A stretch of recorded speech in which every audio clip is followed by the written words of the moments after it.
Thank you for tuning in. Before we begin, could we please have Mark lead us in the Pledge of Allegiance? I pledge allegiance to the flag of the United States of America and to the republic for which it stands, one nation, under God, indivisible, with liberty and justice for all. So it's 6:30 p.m. on Thursday, January 9th, here at 37 Shattuck Street in room 103. Tonight's agenda includes board business of board elections, public input, our board member updates, bills and payroll, minutes from December 5th, and a follow-up from a joint meeting with the Board of Selectmen. Bennett Orchard subdivision is our topic at 6:40. Then we go on to the continued zoning bylaw public hearing for form-based code. Then we continue on with the Healy Corner public hearing. We have a new public hearing for 225 Taylor Street and a consolidated public hearing for 151 Taylor Street. And then we have an endorsement on covenant for 93 Foster Street and the scenic road review for 199 Wickham Avenue. So we have a full agenda.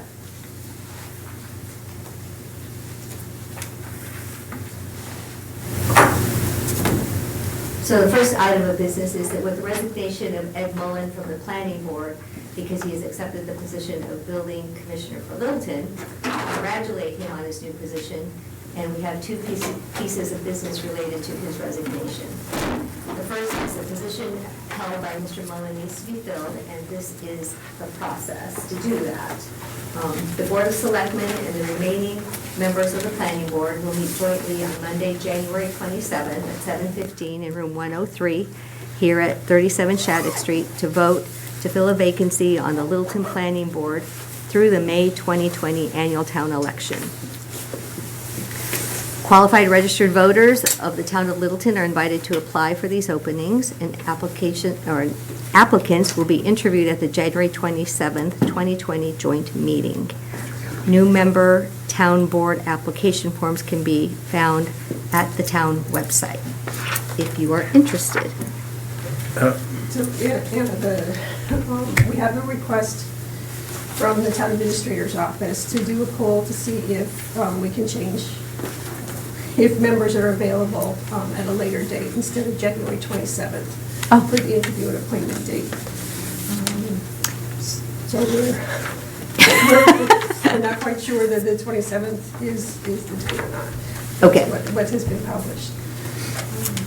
So as of right now, folks should apply, though, if they're interested. Exactly. And then we'll determine the date. Will still be the same, the 20. Okay. The 22nd, yes. And applications go to the Board of Selectmen's office. Okay. All right, so to be determined then on that date. Okay. Can I ask a The- question? Yes. Oh, sorry. Are we conducting a doodle poll, or? That's what Okay. I'd asked to do. Oh, okay, okay. So second, related to Ed's resignation, is that we, the remaining planning board members, need to vote on officers who will preside from tonight's meeting until June, when new officers are elected for the next year. So with that said, do we have any discussion from the board members? I would like to nominate Anna Houston to be chair. That's my comment. Okay. Do we have a second? I'd like to nominate Jerry to be chair. Well, since it looks like we're probably going to have a tie, what I would like to do then is that we postpone officer elections until the meeting after we have a full board, and that we go ahead and continue the way that we've been working with me as acting chair. I'm in agreement with that. Okay. I think Mark should be the acting chair. Anna's the vice chair, and she should be the chairperson. That's the line of succession. Not necessarily. Our regulations indicate that the vice chair acts as chair when the chair is not present. So any vote, any change to that would require a vote. Then I would move that Mark should be the acting vice chair then. So have Anna chair me as vice chair? Until the elections? Yep. I don't see a second on that one No. either. That's not what I'm saying. What I am saying is that as soon as we have a fifth member, we will open up this process again for nominating officers who will serve between that meeting and the June meeting when But we still need, elections will have had. Right, which would make you the acting chair. Between now and the time that we fill the fifth planning board member seat, which should be So- on January 27th Mm-hmm. or whatever date is to be so determined. what do we do in the meantime when we have meetings, we have to go to meet with the selectmen, or we have stuff where if you can't show up, something happens? Well, so Delisa's currently an officer and she is the clerk, so she can go in my absence. No, I don't think No, that. I don't think so. I agree. So from that standpoint, we can continue working the way that we've been working. We need a contingency plan, so then we should all be vice chair then. Yeah, we can all be vice chair. We could all be vice chair if you're not here. I have no problem with you. How does that work exactly? I don't know how it works exactly, but we'll draw straws at the meeting. Okay, if you want to leave it the way it is, I guess that's the best solution till we have, You know. till we have somebody else. But if for some reason you can't show up, then we'll have to decide, you know. We'll just all three show up. There Yeah, you go. we won't have a quorum anyway, so we won't get Three's what's done better anyway. than one. Say that? You know. All right, We're all equal voting members. Correct. you know, So- and- Yeah. So for now, we'll move forward until a fifth board member is appointed in the joint meeting process on either January 27th or whatever date is to be determined. Okay? do you want I an will- idea from a date from us to when the next one, while we're on that subject right this second? That's up to you if you want to share, but I'll just send out a doodle poll on Monday and you can. Okay. Okay, that's fine. So we'll just leave it the way it is, so we're not gonna actually have any elections, we'll just keep it the way it is. But Anna will be acting chair. She's vice chair, so she'll be acting Yeah. chair. correct? Yes. Okay. Is there anyone from the public with comments? I don't think that. None? Okay, so board member updates. Mark, can you give us an update on the working group for 5G, please?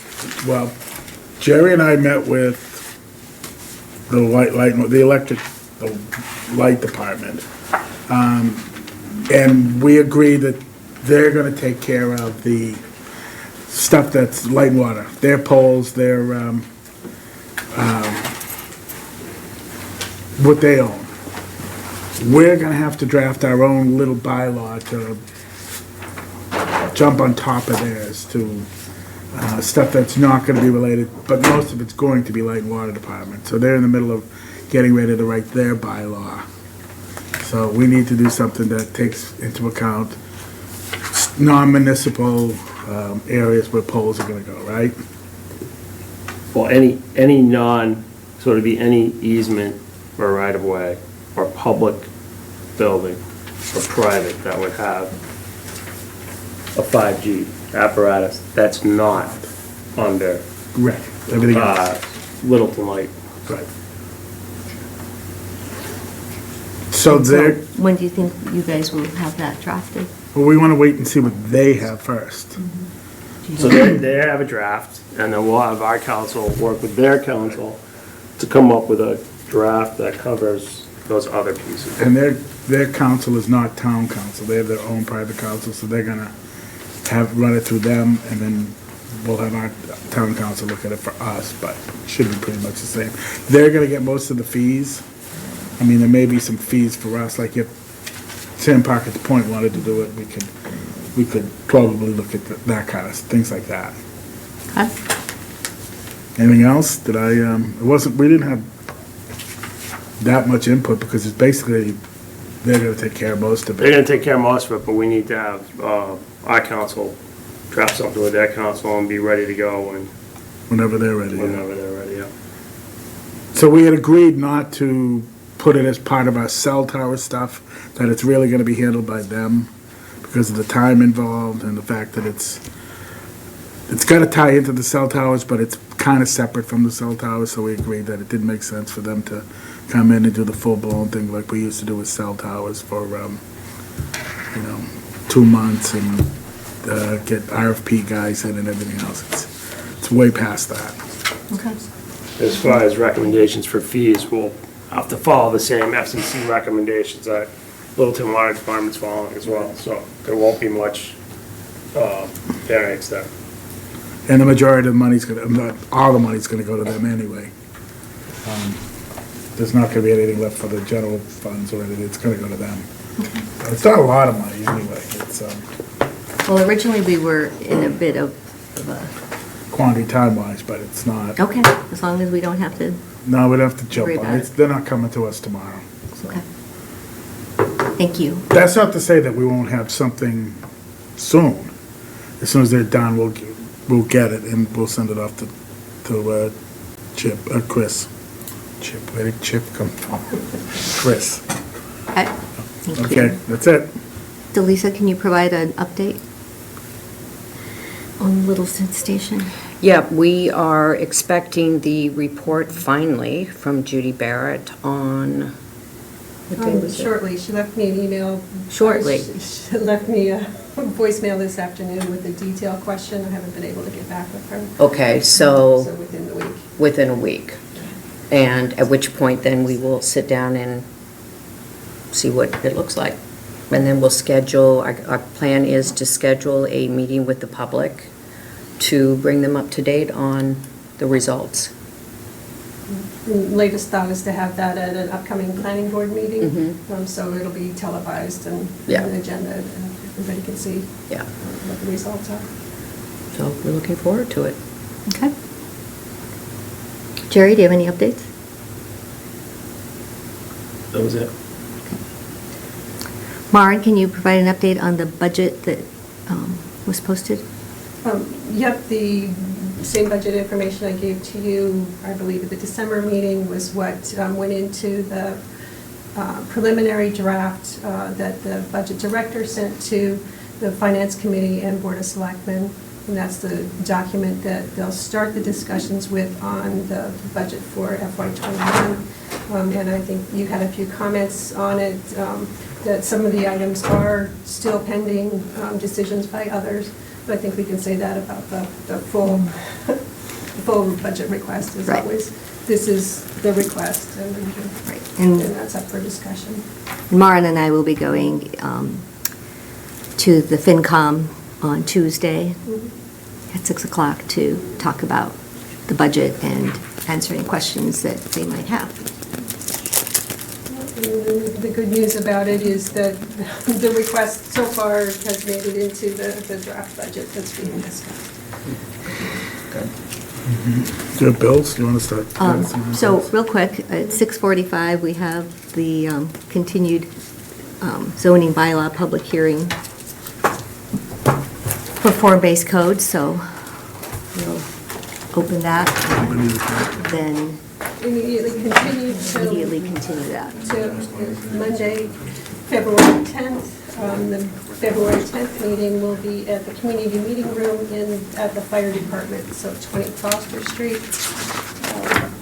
I suggest we do that one right at 7 o'clock. Yes, 7 PM on Monday, February 10th, and note that that's a change from our typical first Thursday to accommodate everyone's schedules, including our consultants who were not able to be here this evening. So we're gonna do planning board on Monday? Monday, February 10th. At what time? We'll start, well, what time we start the meeting is up to you, but the continued public hearing, 7 o'clock. 7 o'clock sounds Okay. good. I can do that. I can do that date. Jerry, can you do the 10th? That's what everybody had said before. Yeah. Okay. Yeah. Okay. All right. Give me a heart attack. All right. All right, so we're good to continue that? Okay. So we can go back. Maren, if you have any bills or payroll, can you send that through when you get a chance? It's all coming your way. Yeah, the table is coming through, the bills are here. I apologize for the handwritten list, but that's. You want to summary is on the front page. sign it there? Please. So meeting minutes, has everyone had a chance to read those? Yes.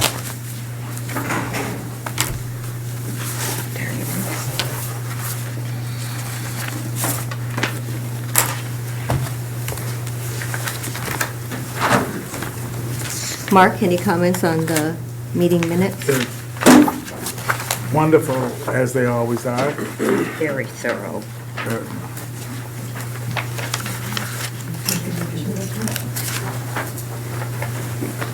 I would have shot you down. You need a pen? I would have sent it down. Those, thank you. Okay, so,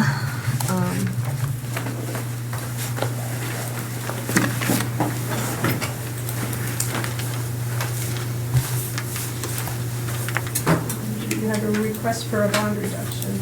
okay, hold on. Sorry. We have to vote on that, right? Do I have a motion to approve minutes? Second. All those in favor? Aye. Aye. Opposed? Okay, we got the meeting minutes done. So also wanted to provide just a quick recap of a joint meeting that we had with the Board of Selectmen in which we discussed TDR, which stands for Transfer of Development Rights. It is a planning tool that is intended to help towns put development where we want it and to keep it where it isn't, keep it away from where it isn't wanted. So the two boards discussed a proposal from MAPC, we received a proposal from MAPC, and we will be discussing that at a future joint meeting. If we were to contract out for transfer development rights study, then we would be able to use grant dollars that were received from the Department of EEA this fall and get that work taken care of. We also discussed revitalization of the common, as there are many components to revitalizing the common and many departments and boards are involved. We are looking to have a small working group focus on key tasks such as the zoning and other items that need to be brought to Springtown meeting. Delisa talked about the train station area, and then that brings us to a fourth topic that we discussed with the Board of Selectmen, and that is a housing topic related to Governor Baker's bill for housing, for increasing housing in Massachusetts. The town of Needham had sent us a letter requesting support to modify what Governor Baker's bill does, and we actually have had that discussion, and it was determined that we wanted to send a draft letter instead to our state senators, state senator, representative, governor, and a copy to Needham. Maren drafted that letter. Can you just give us a quick overview? Certainly. The first part of the letter that you had voted on before, voted to support, just outlines what the Housing Choices Bill would do, and indicates that Littleton has worked within the current regulations, and we are happy to be at over 13% affordable, but we have found that that still doesn't meet local housing need. So the letter offers a counterpoint to the Needham letter. Note that the Planning Board and Affordable Housing Trust voted to support HB, House Bill 3507, the Housing Choices Bill. And the Board of Selectmen will consider this updated letter at their meeting Monday night. But they very strongly felt that they opposed Needham's suggestion that different municipalities would be on a different playing field, on a different level. Sorry, the draft that's in front of you now has the updated wording. In House Bill 3507, just so people know what it is, was a change in our zoning so that we no longer needed 2/3 vote at town meeting to change a housing zoning amendment. It would just go to 51%. And we voted not to support that change, Right. even though we're over 10%. So that's what this is all about. Not to vote the amendment that Needham requested. Correct. Right. So are there any questions, comments? Yeah, I had a question. Where do you propose this goes? At the end? Yeah. yeah. Okay. Okay.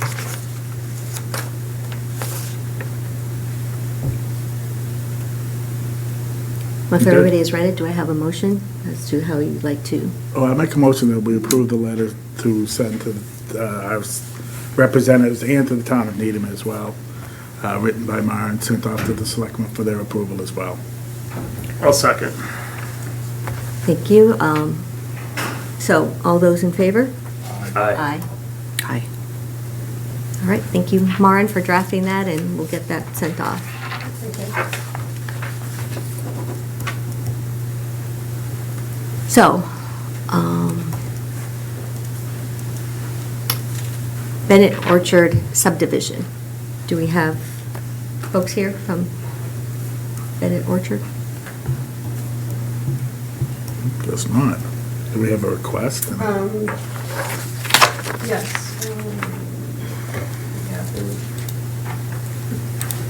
Well, if they aren't here, then I guess we're not going to address it. Were they coming, Mara? I had communicated with them recently about it.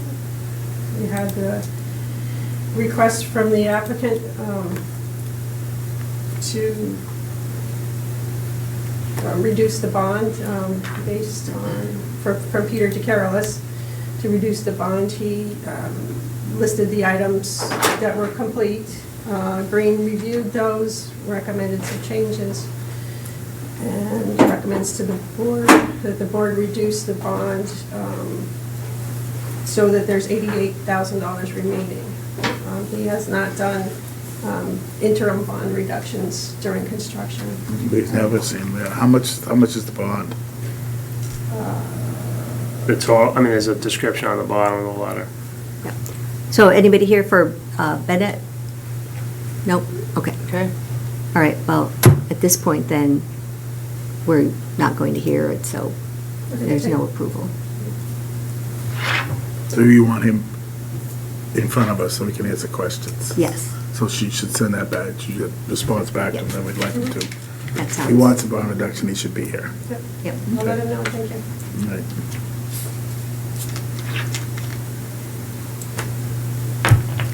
Now you're back on Well, schedule. look at that, we're ahead of schedule. All right, folks, so we have 5 minutes until we open the next one.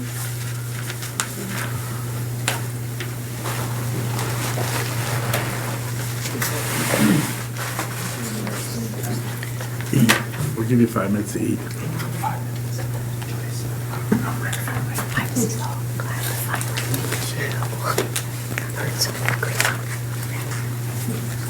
Oh. I had your number on my bureau. No, no. I got a chance to eat while I drove up from the Cape this afternoon. It's tough driving, smoking a cigar. It's not easy. I'm sure you managed somehow. Any Hebrew helped in trail work that we're doing Yeah. primarily? Yeah. Because one of my concerns, or my interests, I guess I should say, Do we is have that any applicants? Do we have any applicants? all of the trails, not just conservation, I've seen two but so like far. all the trails. Anybody we know? It's interesting. Like the Sudbury. Like It's interesting, there's a, Jeffrey. Jeff, the organization. Jeff's on CBA, right? But I think Wants to get off of that fun job? on the Just trust likes or being working out for there, the so trust, it's- they're aware of it. trails that are basically people reporting where they're walking. Right, right. So they have all the trails, and then it's a matter of coordinating that with our plans and getting those trails on. Most of the trails, a lot of the trails are on. Jerry, you go, are we, Right. breaking afterwards? Right. But there What's doesn't that? seem to be just one. Well, that's what we're trying to figure out. Are you gonna go have a drink afterwards? Just one. Are you in? No, come on. No, absolutely. But also wildlife. I mean, different colors, so I'm really interested. Yeah. And also just You want a making sure celebratory drink? resources are really some of the amenities in this town. You know, just because it seems to be very silent. Go to bed. So, and that's why I was wondering if maybe we could just have a map it out that we on the planning. Maybe that this new one that they're Yeah. putting together works on the same basis as iNaturalist, that people are mailing, are sending in information all the time, so the maps are building all the time. But Right. they basically have everything that's legit, Okay. and maybe some that's not legit. Is there a map too that has Sudbury and Littleton conservation that shows like conservation? Like one map. We could do that. That shows all the conservation. And I think all the other towns have them also. The problem with them was that they weren't too precise. They're sort of upgrading them now. Okay. They were missing things. But I think it's out there. There is a map online. That would combine. I'm not very good. I'm not, I'm not good with my computer. Oh, no, that's fine, but do you get what I'm getting at? Yep, in terms of You know, just connectivity and looking stuff at like that. I hear you. I get it. But Myron And probably just told only me. different trusts. Actually, not I mean, It's just basically but yeah. the two, it's the Conservation Trust and the town itself. Right, and so, And then some towns. yeah, so it's, the only stuff I can find is like piecemeal. Let me try to get that. Because I don't think it really needs to be helpful. You know, as we're going through this, because I think we're really just on interest in trying to move everything, we're trying to work closely with CONSCOM and also like the pedestrian. Exactly what I'm working with. Yeah, see, I'm really, Pedestrian people now trying to just get a trail connection going, and I'm here tonight because of doing that property. Because it's gonna be our trail. yeah, exactly, yeah. And I mean, you know, it's impossible to bike in this town. And I was just, I'm from Colorado, and biking there is so, everybody's bike to work, and you can't here. I'm in the middle of looking at these trail designs, and they're coming out of Colorado and they're all the Oh, other yes, places. yeah, because they're just further ahead, which, I mean, that's great, I mean, you're not doing that deal. But there's also. That one's out? I don't know how to do it. There's a trick to it, isn't there? So, yeah, trying to upgrade Typically, what you sidewalks. do is just take the rubber thing off of it and kind of dump it. I thought there was a trick to it, isn't there? And most of the, I mean, they've got new lines here in the last Sure. 10 years. I used to do it all the time when I worked in an office. Right, but, Well, we still have a long one. yeah. It's gonna be fast. I'm sure you gotta do it fast.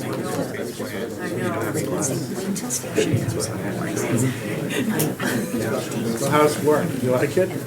Love it.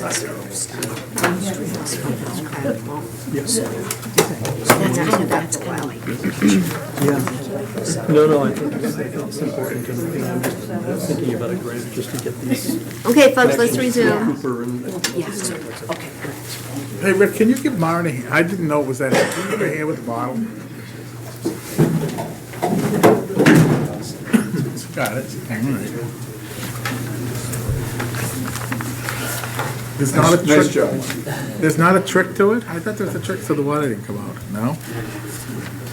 Marvin, we don't need to read this again, do we? Since it's a continued public hearing for Healy Corner. Yeah, okay, so yeah, we're reopening the continued public hearing for Healy Corner definitive open space subdivision. So who do we have here this evening for Healy Corner? If you want to come to the table.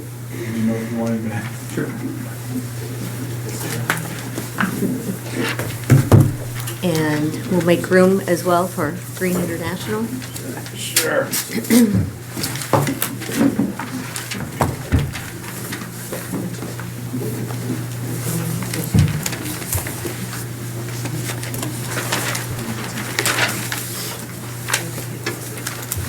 So we have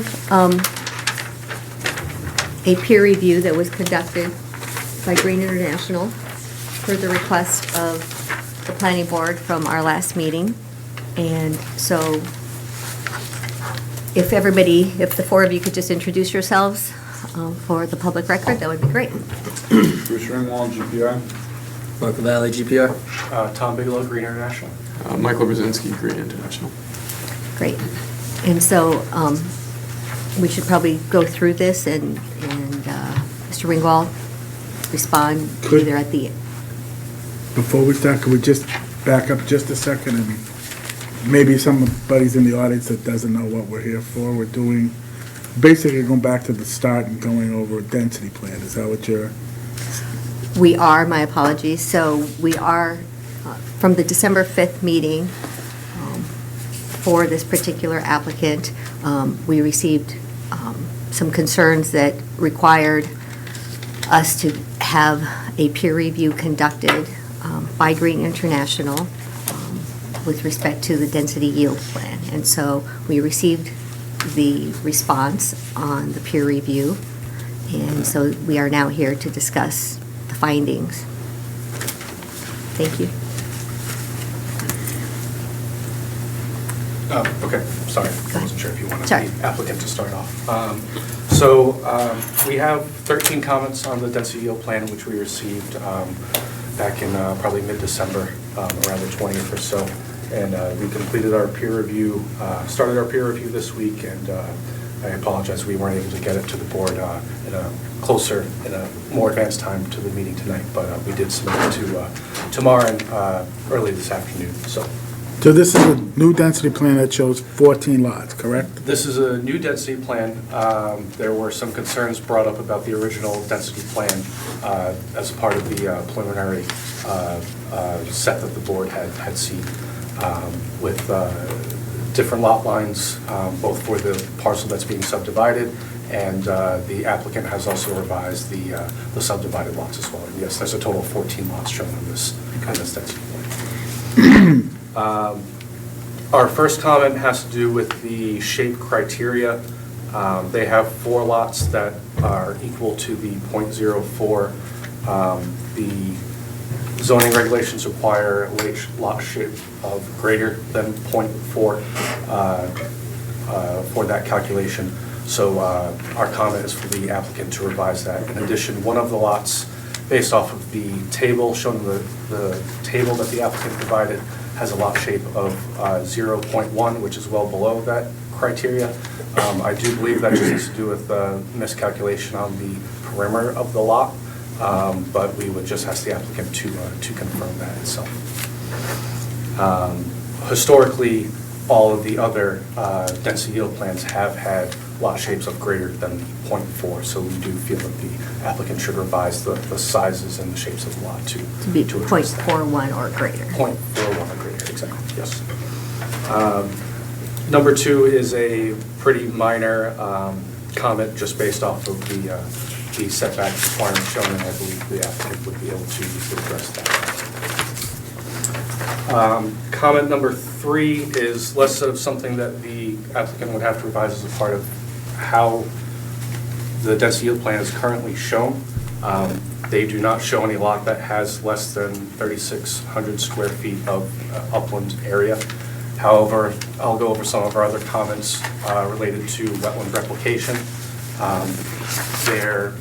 There is no wetland replication shown, so that criteria may not be met, depending on how much wetlands need to be, what the square footage of wetlands would need to be replicated on the site. So that is just, we made that comment just to keep an eye on that, pending any further revisions of the density yield plan. Comment 4 They show 2 streets. The previous density yield plan only showed 1 dead-end street. There are 2 dead-end streets shown, but the intersection within the subdivision does not meet the subdivision requirements of 300 feet. So between Tehadawon Street and that first intersection with the subdivision, it's about 260 feet. So that does not meet subdivision regulation requirements. So I'd actually like to be able to bring up a copy of the map so that you can actually point to what it is, because that one wasn't quite as clear. So this distance between Tehadawon Street and this intersection is about 260 feet from the center line of Tehadawon Street to the center line of this proposed road coming in. So the subdivision regulations require that to be 300 feet. So Okay. that would ultimately affect some of the lots, so.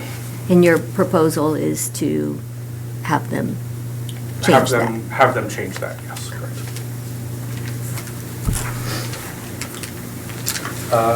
This is a minor comment number 5, but just showing that the dimension, the width of the proposed right-of-way, just so it can be clearly shown that it does meet the subdivision requirements for a lane. And comment 6 is related to the access strips for lots 12 and 14. We have a few comments related to some of the access strips and how those lots would be accessed using via the driveways. There is some steep topography on those access strips, which would potentially result in grading off-site, not within the subdivided parcels, but onto adjacent parcels not owned by the applicant. So we suggest that those driveways are shown and potential grading for those lots be accounted for within the density. Okay. If grading were to go off-site, they would need to, secure easement should, this be a fully built-out development. So. Before we go on into stormwater, Mr. Ringwald, did you want to have any comments yet? Let them go through on it. Okay. Lot 7 is again related to driveways servicing specifically lots 9, 6, 12, and 14.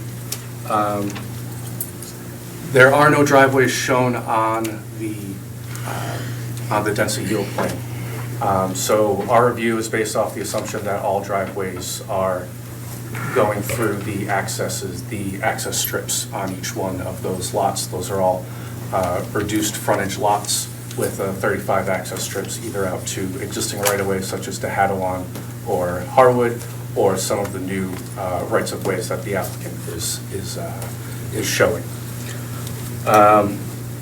Should those driveways go through those access strips, there would be significant wetland filling and mitigation that would have to be provided. The Littleton wetland bylaw requires a 3-to-1 replication rate. So, for every 1,000 square feet, say, of wetlands, 3,000 would have to be replicated. So we feel that should be an approximate wetland filling for any of these proposed driveways should be determined by the applicant, and a replication area is shown, which may ultimately affect the viability of some of the lots. The wetland regulation also has a 50-foot no disturbance buffer, so it may start to, for instance, lot 14, you see the 50-foot wetlands buffer right along here. If they were to start to replicate over here, that may then make that lot not viable. Again, we're not saying that it certainly is not, but we feel that information should be shown so it can be determined. Again, without the driveway locations being shown, we're assuming they all go through the access strips. And by our calculation, if they do all go through the access strips, over 5,000 square feet of wetlands would have to be filled. Therefore, that would then trigger MEPA review. MEPA does have some exceptions, but they historically do not grant an exception for subdivision,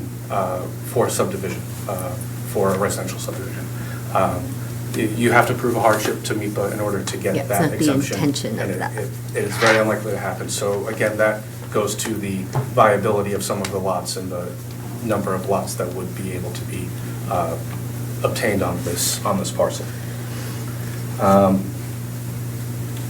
9 really just has to do with the Rivers Protection Act and showing the 200-foot buffer that is associated with the riverfront area. I believe there's at least one, if not 2, streams that require a 200-foot riverfront buffer that is not shown on this plan. In conjunction with that, within the riverfront area, you're not allowed to have more than 10% within that area of a lot to be impervious. It appears that lot 14 would exceed that requirement. That is again a reason why we like to have the driveways shown on the plans. There is no stormwater mitigation shown on the plan. No areas reserved for infiltration basins, and no real discussion of that on the plan. That has been shown on the previous density yield plan, and that was shown on a number of other applications and approvals that have been before the board. We do feel that is something that needs to be shown, just because it does speak to the viability of the lots, and some of these areas where you may want to do stormwater mitigation may be needed for some of these driveways that we're speaking about. So I do think that is a large component of at least showing those areas of where they would intend to do stormwater mitigation. There is a no disturb zone that should be associated with the wetlands on lot 6, and it appears that the dwelling on lot 6 is just about on the 50-foot buffer, if not a little bit within it.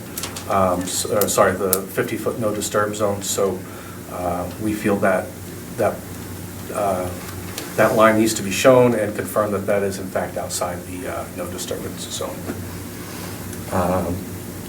And also, based on the information provided, lot 14, it's unclear if that's a viable A&R lot, and that really goes back to the bonus density that the applicant is seeking.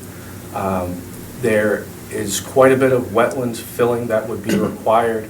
If it were an A&R lot, again, the access to that would have to remain within that access strip, and again, determining the wetland impacts associated with that, presuming that was an A&R subdivided lot, we feel that needs to be shown in order to determine if that is eligible for a bonus density. Those are our comments on this density plan. Thank you. Good evening. At our last meeting in early December, we agreed to modify our density yield plan, and there was discussion of providing a plan that showed frontage in areas and met all the requirements of the zoning. And we went through the regulations and looked at previous plans, and I know that Tom Ray referenced to some plans that have shown this. I couldn't find them. Ones I found had 0 topo on them at all. And so we felt we were in the right direction, but obviously, essentially what we need to do here is more of a much more detailed plan to show that these lots meet the requirements, and to address the concerns that Green has raised, Mike and Tom have raised here.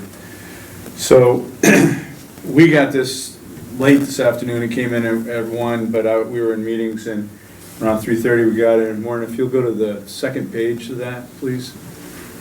And I know that we just got this, and we're just giving you this, so we're not giving you this plan. We haven't brought in copies. We just put this plan up here to address a number of these concerns. We tried to do as rapidly as we could this afternoon to make certain that the comments that were here would be addressed, are being adequate, would and can be adequately addressed.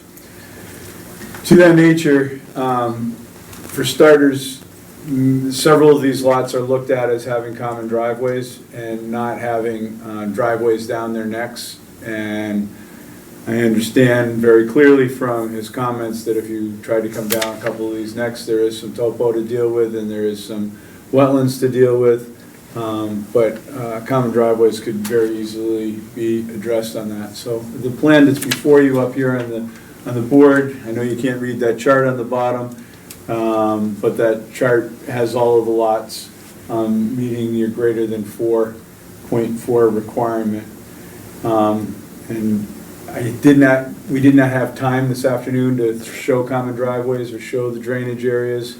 We did show the septic areas as discussed previously relative to the size and the soils and the perk tests that were done. We showed the average house size. So rifling down through the first one, the plan that we'll modify and submit to you will show greater than 0.4. Their second comment here, the minimum setback should be 30 feet. It says from all property lines in a residential district. I think you guys meant from the frontage lines? Frontage line. Yes, okay. So we modified that on lot 11 to have it from the frontage line. It did have just one frontage showing the 30-foot setback and the rest of it showed 15. We've changed that to the 30-foot. That's not a problem. And the building is shifted to the other side, so it's always been shifted to that side, so that's not a problem. Agree with number 3 that all the areas meet the upland requirement, and we'll show replication area in the future so that you can see that that works as well. Number 4, we shifted the left-hand spur here, which we'll probably call Alford Trail, out another 35 feet so that it meets the over 300-foot setback from center line to center line with the Hadawan and that proposed way, and then modified the lots all around it in accordance to meet with that. We've added the dimensions for the width on Dennis Circle and Alford Trail so that they show that they meet the subdivision requirement. Again, the access strips for 12 and 14, they make note that there's some steep topography, I agree.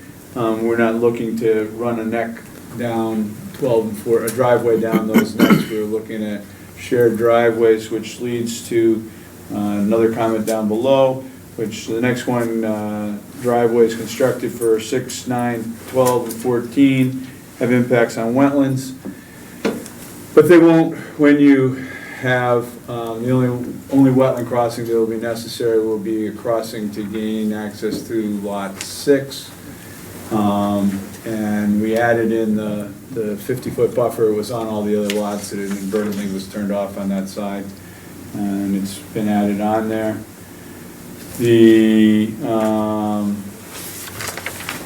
That addresses kind of 7 and 8. Number 9, the river's front line was there, was not labeled. It's now bolder and labeled.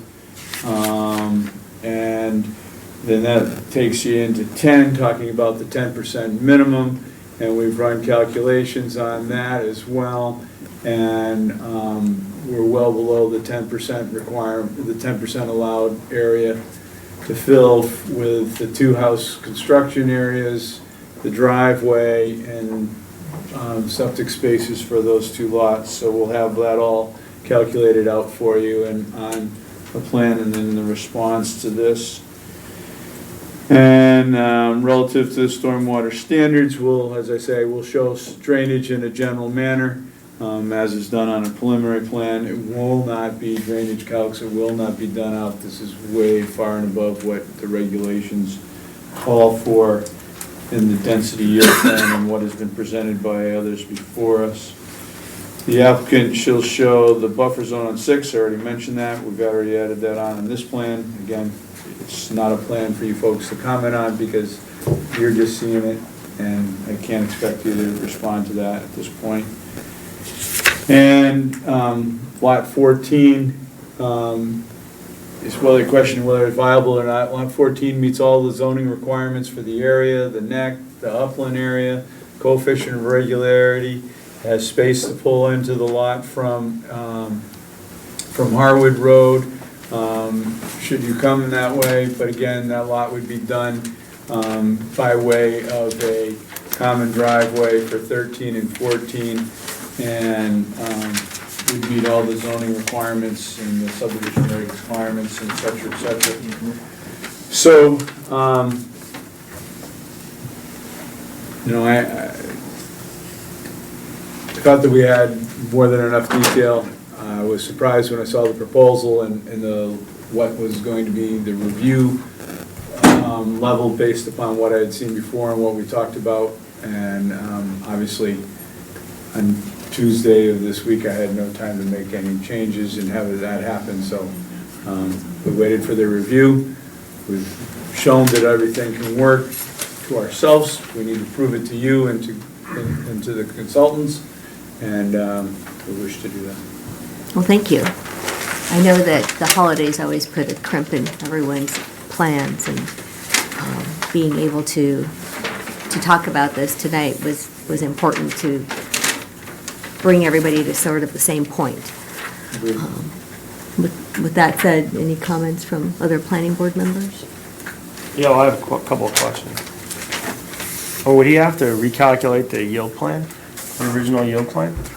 This is a change to the original yield plan, so this is the recalculation. So after you delineate it, you're gonna recalculate it? You put in all the wetland demarcations, you show the 200-foot buffers, and you're gonna recalculate it? That's all there. That was on the plan that they received, and it's all recalculated. This is different than the one that happened many months ago. Is that what you're asking? I'm not sure what you're asking, Jerry. Well, I'm having trouble following So, how, I'm not finished. I'm having trouble following how the comments from Green map in summary to the current plan. Like, what's the summary effect? I get it, lot by lot item, but there's no picture of like what's the effect? The effect is that we're we're come up with 14 lots, as we had before.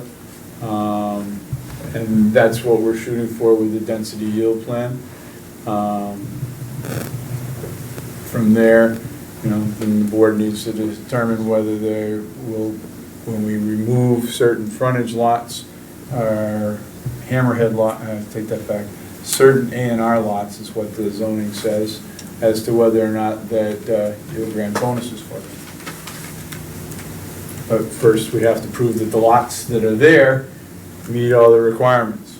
And so I've got to go back and modify this plan to prove that, based on the review. Okay. Does that answer your question? Yeah, I think so, thank you. and to add to that, so the plan that Green International took a look at was the one from December of 2019. December 17th, 2019 is correct. Correct. Lisa? No, I think we need to wait when you come back. We'll get yeah. that right off to them, so that Yeah. there can be time and we don't have to have this 11th hour, receive comments, try to respond to comments. So do you want to hold off on everything else until they come back with a new plan, so you want to wait another month? I do believe that that's the best course of action. We should probably also hear from the public, but yes, that's what we're looking to do, is to wait for them to coordinate back. Any other comment? No, I just want to know where we're going, that's all. Okay. At this point, I'll open up to the public if anybody has any questions, comments.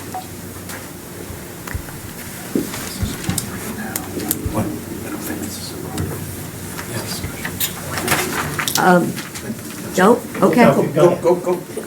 I have a comment about. Your name and address, Sure, please. Don McIver, Wilton Conservation Trust. My comment is about the open space part, which you're not talking actively about now. So I think it's probably more appropriate hearing from other public on the lot concerns. But I would like to, submit comments and enter it. But perhaps later on when, we're changing subject more to the open space aspect. Okay. Sure, go ahead. Any other comments? I'm sorry. Any other comments? Yeah, Mark Gallagher, 307 Harwood. I'd like to know if Green, during their review, looked at the comments from the applicant on their septic viability? We did not review against the septic viability. We have historically not reviewed for septic.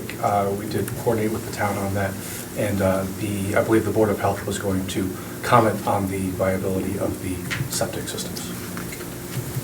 So just as a follow-up question, since December 5th, the applicant has shown on the plan that there are 4 lots that he is putting in for that do not have any testing.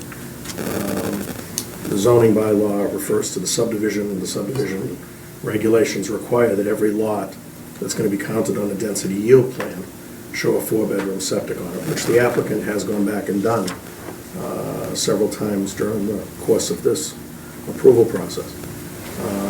I believe these identified, am I wrong, Bruce, that you've said that there are 4? Excuse me, around through there? the chair, I'm please. sorry, just the way you look. Well, But he's put on the plan as a note that there are 4 that he's counting on based upon soils analysis, not on deep and perk hole testing on each lot. Is that something that who I should say, is going to be tasked with making a determination on that specific course? Board of Health. No, the planning board doesn't. The planning board does, I'm sorry, Mark? It's the planning board's decision. Okay, so, Yes, Mr. Ringwald. 2 of the lots have testing very, very close to where the systems are, within 30 to 50 feet. And it's all consistent, and we've designed the systems based upon the abutting testing. There's testing on either side of it, showing the consistency of it. And we've gone for the larger systems in the areas where there's of any question, that being the slower perk rate. We've also used the NCRS soil mapping, which the soil testing on site confirmed across the site. We got very consistent results relative to the mapping, and that was addressed. So we had not brought a machine all the way back into the area in Lot 6, but that area is mapped in an area of Paxton soils similar to the meadow and the field. And so we put a system of that size on that and shown that it meets the appropriate setbacks. We've looked at others from the past. Cooper Farm stands out as an example where there's very, very, very little soil testing done on that, showing where they had done the testing. I believe the board asked for one section to have some testing done, and that was done and showed, they did a sample area in there. We've got, what do we have, over 60 some odd holes? I think we have 60 deep holes and almost as many perks out on the property out here. We've got a lot of testing that shows that the data is all there, and all the soils work, and it matches up with the soil mappings. So I think we've more than covered that, and as has been shown in the open space plan, we're looking to use a common leaching area, and we meet the requirements of Title V, whereby if town has an open space development bylaw, then you can provide a cluster system, a common septic system for the use of the development. And you have that, and we're proposing that. I think it's well covered. What lots untested? Lot 6 is not tested, and I'm gonna have to come up closer to the plan so I can see, but I believe Lot 8 is soil testing right in the roadway, right adjacent to the system on Lot 8, but not right underneath where Lot 8 is. There's soil testing adjacent to Lot 7 system on Lot 5, and right in the roadway, and where Lot 3 is, but not right underneath where Lot 7 system is proposed. And Lot 9's the other one. Where? which one? Lot 9? Yeah. She's up front. Just in front of lot 9. Oh, and lot 9, yeah, lot 9 is in the access to the upland island, and it was an area that we had not proposed, because we had a proposed common drive coming through there, so we hadn't done any testing there. But again, it's we put the larger system, it maps on the edge of the smaller systems, the faster perking soil, but we put the larger system there just to play it safe, there's plenty of room. Okay, so I'm going to pause this hearing for just a moment so that we can open a different public hearing that is scheduled to start at 7:30. And then we'll resume.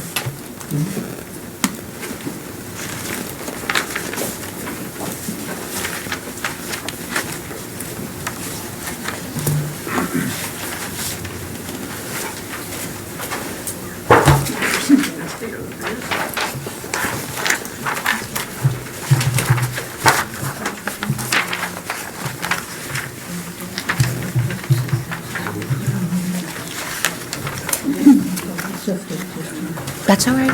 No, it's all right.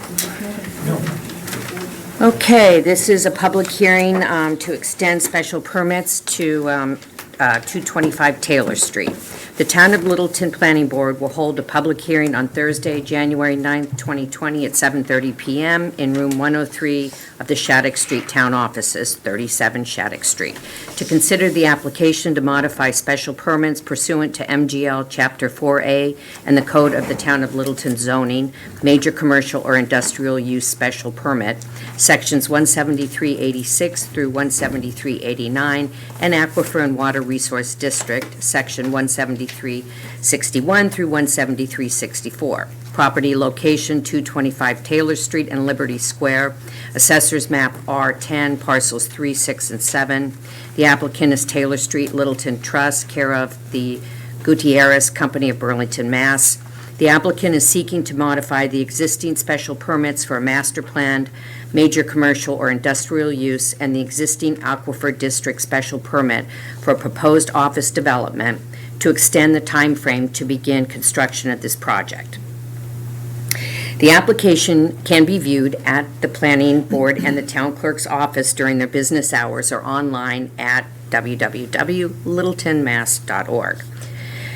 Any person interested or wishing to be heard on the proposed plan should appear at the time and place designated or provide written comments to the Planning Board office by January 8th. Delisa Laterzo, Clerk. Okay, so we can continue now with the public hearing for Healy Corner. So just as a follow-up to what Bruce had said earlier, the viability of all of the lots within this proof plan are based upon certain requirements in your subdivision rules and regulations, which include the viability of septic design. There is not a waiver available because there's not testing in the location of the lot. Essentially what's occurring is we had a proof plan that was provided to you as the planning board that you made decisions on that had shortfalls. We identified some of those shortfalls last time we were here. That resulted in a reduction of one lot along the furthermost town side of Tehadla. In an overall perspective, how many more times are we going to, or is the plan allowed to be modified?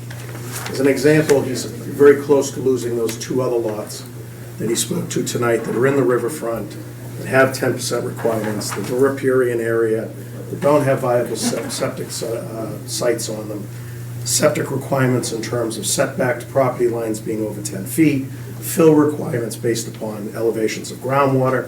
They're probably not really viable lots when we get through the next 7 plans that are going to be revised.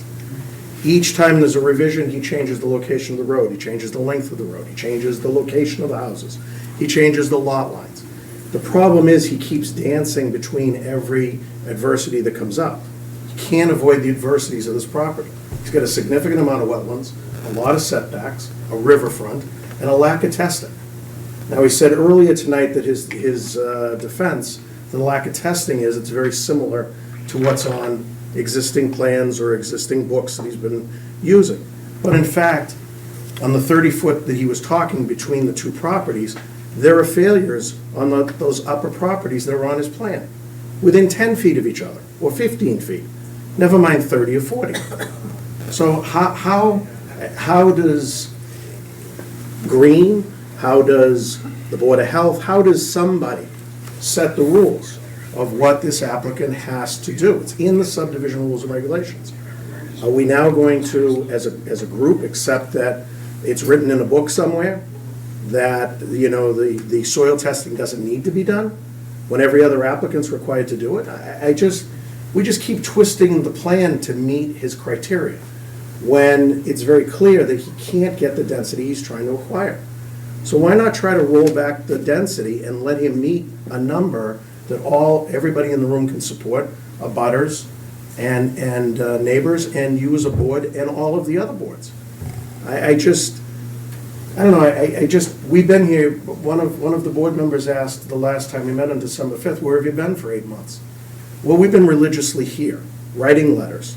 And now we find that most of the letters, if not all of the letters, that we wrote during our engineering review were correct. And now we're back to allowing him to go back another time to do another proof plan, to make more adjustments. When does it end? At what point does the board say, you know, you've had 10 shots at the apple, you're not going to give you the 11th one? I mean, he's going to try to support 17 lots for the next 2 or 3 months? At that point, maybe we should just close the public hearing, have you vote, and go to a judicial level where we can get a different reading. Because the rules don't seem to apply. And that's the sad thing. Mr. Gallagher, thank you. The rules do apply, and we're following all the rules, and we're following the examples that have been set before us by previous submissions. There's one failed perk, and that failed perk is on the far right side of the property as you look at the plan, very close to Mr. Gulliver's property. On the 4 perks that we don't have any system over near the design of it at. It's the only failed perk out of 60 some odd perks that were done on the property. The regulations say in an evaluation of the yield plan that the plan can support the placement of on-site septic system for a 4-bedroom residential dwelling as evidenced by soils percolation test and consistent with Title V. And that's what we've done. We've gone through and we've done and we've shown that. Have we modified this plan? Yes, because when we did the first plan was done based on assessor's maps and recorded plans and the data that we had available when we filed it. We've since then had a perimeter survey done and had the wetlands fully delineated and all the wetland lines located. So we've added that information on here. On the yield plan, if you go onto your website and look at the yield plan for Cooper Farms, it shows nothing but vacant lots with a lot number, an area, coefficient of irregularity, of a shape factor, whatever you want to call it. No topo, shows a wetland line, shows a couple test holes on one side of the property and a couple test holes on the other side of the property. That's it. We're meeting the regulations. When we find that we do have a big parcel here, and when we were told that the lot that we had done on the reduced frontage lots had necks that touched the back of another neck way off from the road, clearly from not meeting the letter of the law but meeting the intent, we modified it. We have plenty of area to modify it. When we felt that we had the areas for the coefficient shape factor there, they want to have it out beyond the 4. We've got it so that it makes it. There's plenty of land area that makes it so it works. I'm adding driveways on, I'm adding to the stuff way to the level well beyond what the other density yield plans have been in the past on other developments similar to this. So I'm addressing his concerns. I'm not making changes, I'm addressing the concerns. Okay, any other comments? Okay, any final comments from? I have a concern that the 4 lots that aren't tested are right smack dab in the middle of it. There should have been a test, something done in the middle of it. All I can say is the open space that we've done in the past, we've actually made if there was an issue, we had the lots tested, if they were questionable at all. Yes, for a couple test holes for a whole cluster of lots on. No, we've had actual lots tested and everything else like that. Gray Farm and a lot of, we even if they were taking the topography out, we tested them. The fact that the four in the middle aren't tested is a bit of a concern of mine.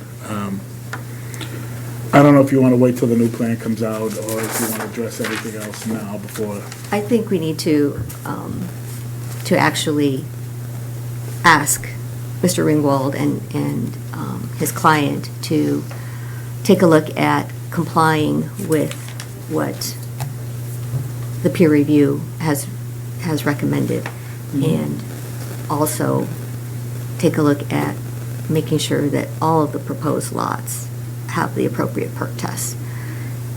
So in this process, I would like to see the applicant come back after having revisited all of these issues, gone through another peer review, so that when you come back again, we can have a fairly clean slate. And it needs to be to us, peer review as well, at least a week before our planning board meeting, or we can't hear it. Because it seems like we're constantly playing catch up, and we need to be able to have you work through it, go back to the peer review, making sure that we get their comments. And if there are still outstanding comments, I recommend that you go back and keep working on it. I think there's a legitimate concern about the open space as well. I mean, there's no conveyance here of open space, and there's no significant usable open space. Well, I don't understand how this is an open space plan. What are we getting? This is not, this is a density plan. No, but in the one you proposed before, there wasn't, the whole meadow's taken up. What are we getting for open space? That was where you guys asked me to put the development to come out of. I wasn't there for that. Okay, that's where the discussion was, to put the development in that area, to stay away from the other areas, to make that as open space. We have 30 acres of conservation restricted land, of which a third of it or so is land that is on an open space parcel that would go to the town or another entity, and another maybe 2/3 or so is on another lot with a conservation restriction. But the open space parcel itself fully meets their bylaw on the coverage issues. We were invited to walk it too. Ann and I walked it. So the bottom line to it is there will be a subdivision here at some point. It's a matter of how many homes are going to be out there. So we need to continue to work with you on what that looks like, and that means that we need to make sure that it's going to abide by all of our zoning bylaws and stormwater and everything else, so. Gotcha. I don't think you can make that statement until we actually vote on it.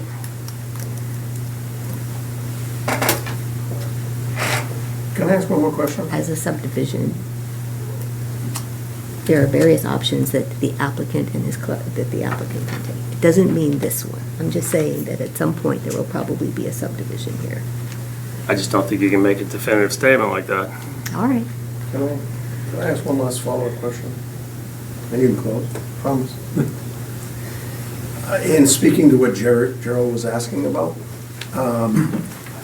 has there been any request to town council to provide an opinion as to whether the open space that's being offered in this open space plan meets the requirements of the zoning bylaw and the subdivision rules and regulations? It's quite a bit different from Cooper Farm or from any other others that have come before it, where a significant amount of the property that you as a planning board voted on was originally promised to you as open space, and now has got a conservation restriction and owned by private ownership. Have you checked to see if that's something that's going to meet your litmus test? And secondly, The Board of Health had written questions. Jim Greffey had written questions about it meeting the requirements of state law. And I know you asked the applicant for an opinion. The applicant provided you one, but is there an opinion other than the applicant's that could support the open space that they're providing and the open space that they're restricting to see if that in fact does meet the litmus test of both Title V and also for your own zoning bylaw or zoning ordinance?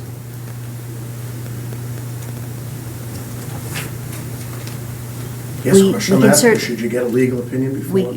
We can certainly ask town council, Once they settle on what they're gonna do. yes. All right, so,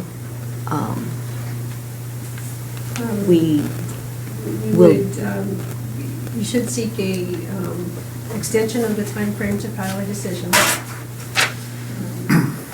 right, Bruce, what kind of timeline works? I still have some questions Right too. now, the date is January 16th. There's more questions here. For the timeframe to file the decision was January 16th. Oh, the time for the file the decisions, yes, okay. Well, your next meeting's what, the... February 10th? Monday, February 10th. I think we can get these answers in by then. If not, I'll request an extension, but I gotta talk to the client. We need an extension past the 16th anyway. Oh, I understand that. Yeah. I understand. Yeah. I'll give you that's that. less than a month, I know. so, or about a month.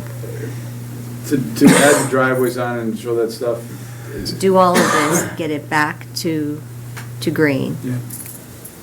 So technically, you only have 3 weeks. I'm not doing a whole subdivision plan per se with drainage calcs. I mean, that's not what's been, the requirements are.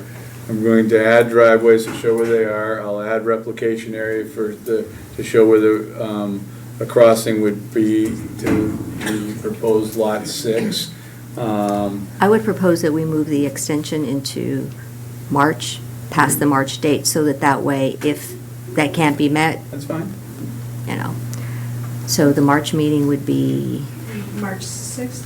March Is 6th. the meeting date, week past that. 15th? Yeah.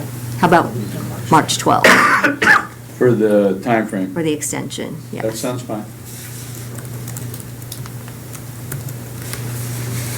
So we have a oral request from the applicant to extend the time to, for the planning board to file a decision to March 12th, 2020. Recommend that you take a vote on that. I think he's right. Aren't you writing an extension formal? Well, Mara did it for you. Repetitive. I'll make a motion that we extend the deadline to March, what'd you say, 16th? 12th. March 12th. I'll second it. All those in favor? Aye. Aye. Any opposed? Okay, hold on a minute. All right. And then before I continue the hearing, we have 2 more hands up. Mike Rossi is 272 Harvard. I got a few questions. One on just general the wetlands, and then a few on the roadway. The wetlands, the 50-foot buffer and the 100-foot buffer, from what I understand, the 50-foot buffer is generally a no-build zone whatsoever. And then my understanding, I don't know if it's accurate, I'm not an environmental person, but the 100-foot is for no structure or impervious area. Is that accurate? Or maybe one of the engineers or if the board can explain the difference for the limitations on the 100-foot buffer versus the 50? Actually, and I recommend that those are Conservation Commission questions. We can provide kind of general guidance, but that's not a determination that you get to make. Any work within 100 feet of the wetlands does go to the Conservation Commission for review. And Bruce knows this better than I do. Anywhere it goes within 100 feet of the wetlands, within 200 feet of a riverfront, is required to be filed with the Conservation Commission and with DEP. And under the local bylaw, there is a 50-foot no disturb zone that if you're working in that area, you have to be granted a waiver. So I guess a follow-up to that then is, there was questions about the effects on wetlands in the area and so forth for the replication and the impervious area of the driveways. I would assume that the structures that are being built would be added to that impervious area, is that correct? Yes, so. That's correct. All right, that's it for that. I got a couple questions on the roadway. So I understand I wasn't at the last meeting, but I understand there was some good progress on that. Talked about changing the alignment and coming in at 90 degrees, that's great. That was one of the ideas that we had talked about that I had sent to him early on, so that's good. I do have some concerns though still with the final assessment that came independently. One, is there a survey plan that was provided, or that was done for the roadway that included the grades? Is that available, and could that be shared? The reason I say is it talks about a 2.5% grade coming in of Harwood, and I measured it at 6%, so I don't know if that's accurate. Our plans show the grading in the road, as does this one up here. That's existing contours, and they're on file with the town and on the website, and they're public record.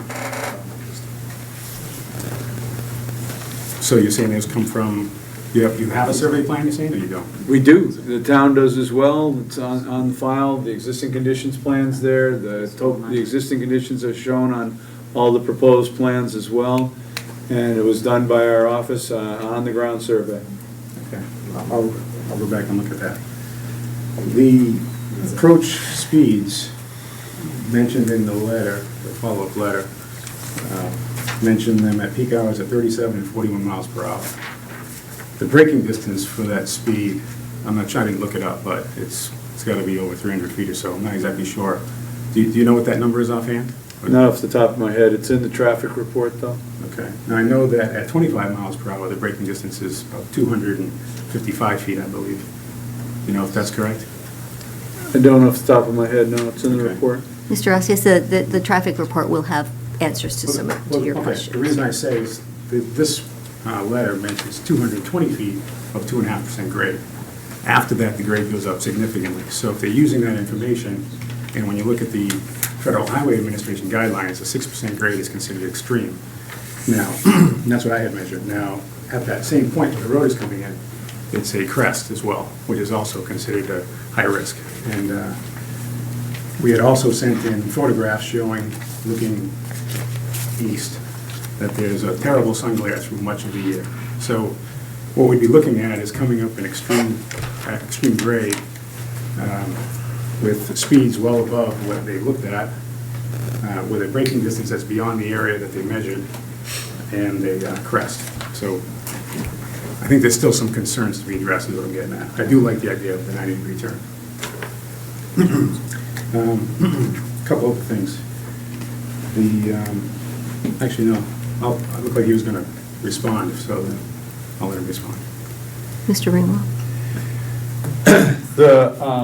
The slope, as you're coming from the west going east on Harwood Ave, as you can see, the contours in front of your lots are closer together, and then they space out as you get closer to where Dennis Circle and Tehadawin Trail would intersect.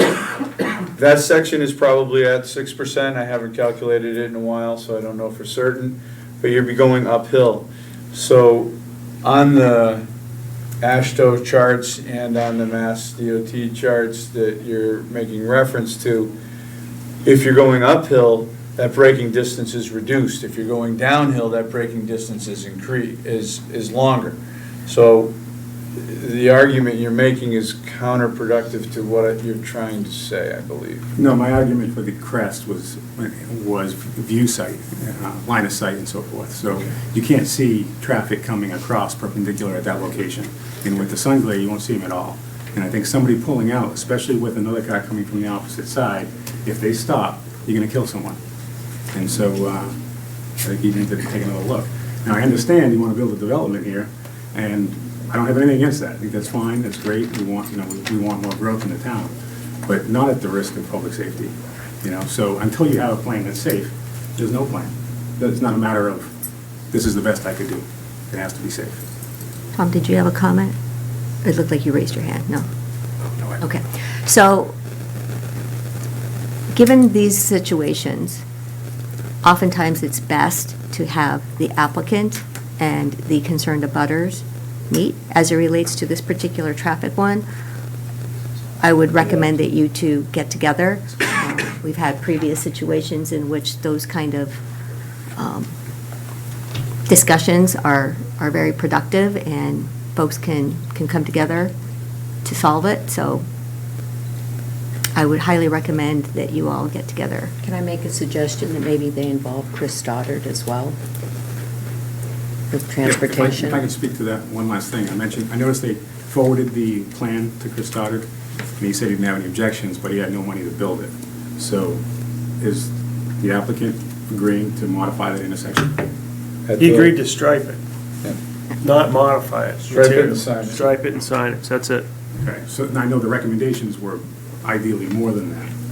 So I guess it'd be up to the board to determine what level is considered safe and what level they should make sure it's safe for us at, the amount of money that they're gonna be making on this lot. I would think some of it should go into safety for the public and not just lining.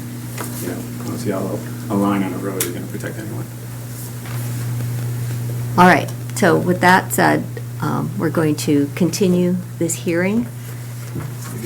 And the hearing will be continued to Thursday, March 6th. I thought it was February 10th. February 10th. I'm sorry. Monday, February 10th.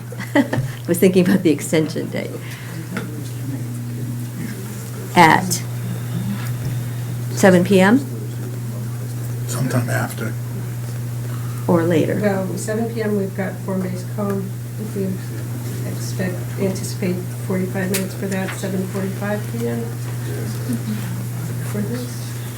How about we just make it 8 o'clock? 8 o'clock, because we have 2 other hearings we have to open it. Okay? 8 PM, at the community meeting room of the Littleton Fire Department, 20 Foster Street. Not here? Not here? Not here. Not here. Wait, did you say? I'm sorry. Monday, February 10th, at the community meeting room at the Littleton Fire Department at 20 Foster Street. Okay, thank you. Right, I believe the reason for that venue change is because the Board of Selectmen will be meeting here. Right. Do we have a motion? It's an extension. I'll make a motion to continue to February 10th at 8 o'clock. Second. All those in favor? Aye. Aye. Okay. Could I just submit a written document? And we Yes. can check it out later. Yes, thank you. I'll pass it to you later. Gentlemen, thank you. Thank you.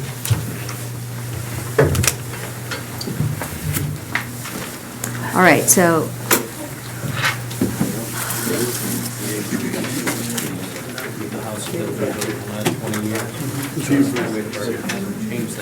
real quick, it is 8 PM and we have a consolidated public hearing for 151 Taylor Street. Should we open that one? I'll send you. Okay. It's parcel A. 8 o'clock. Just open and continue. Completely different level. We're going to hear that one now. Now, okay. Oh, do we get a read again? Oh, yay.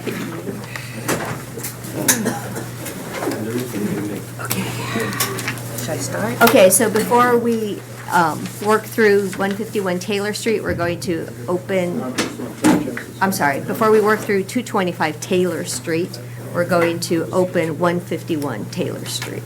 Okay, Planning Board Special Permits, 151 Taylor Street. The Town of Littleton Planning Board will hold a consolidated public hearing on Thursday, January 9th at 8 p.m.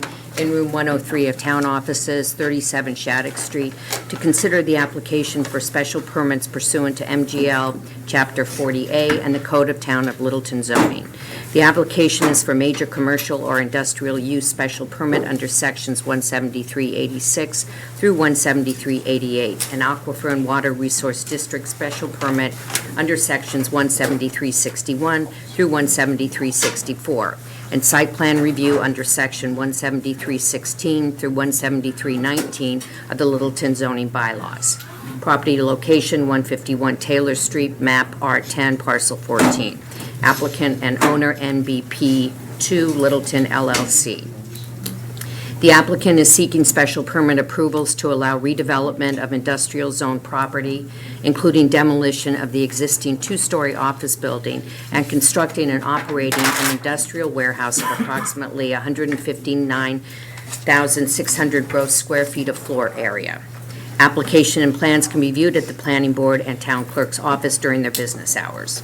Any person interested or wishing to be heard on the proposed plan should appear at the time and place designated or provide written comment by January 8th, if possible, to m2hill@littletonmass.org or P.O. Box 1305, Littleton, Mass. 01460. Okay. So we will hold off on discussion about that one, and let's go ahead and discuss 225 Taylor Street. Who do we have with us this evening? Hi there. My name is Will Park. I'm a civil engineer at SMMA in Cambridge, and this is Ed Scioli from the Gutierrez Company, the owner and applicant. So for this evening, you're requesting a modification to the existing plan so as to not impact the wetlands. Is that correct? Essentially, yes. Would you like me to give an overview? Yes, I definitely would like you to provide a summary of the history and yes, I'm not taking public comment yet. Thank you. Thank you. So, do I need to speak into this, or can you? No, you can. So, this project is located at 225 Taylor Street. It was received site plan approval in 2003. As you can see on the first layout and materials plan on the board right now, there are 3 total buildings totaling 330,000 square feet. You can see in this plan there's building 1, building 2, and then building 3 closer to Route 2. There's an on-site wastewater treatment facility and dispersal field. As I said, this project received site plan approval in 2003. As you are all probably aware, the Massachusetts DEP upgraded their stormwater management bylaw, or stormwater management regulations in 2008. And the town of Littleton updated their local bylaw several years ago to strictly prohibit disturbance of wetland resource areas and put restrictions on disturbance in the 50-foot and 100-foot buffers. So a year or so ago, we submitted a new notice of intent to the Conservation Commission, essentially with the previously approved plan.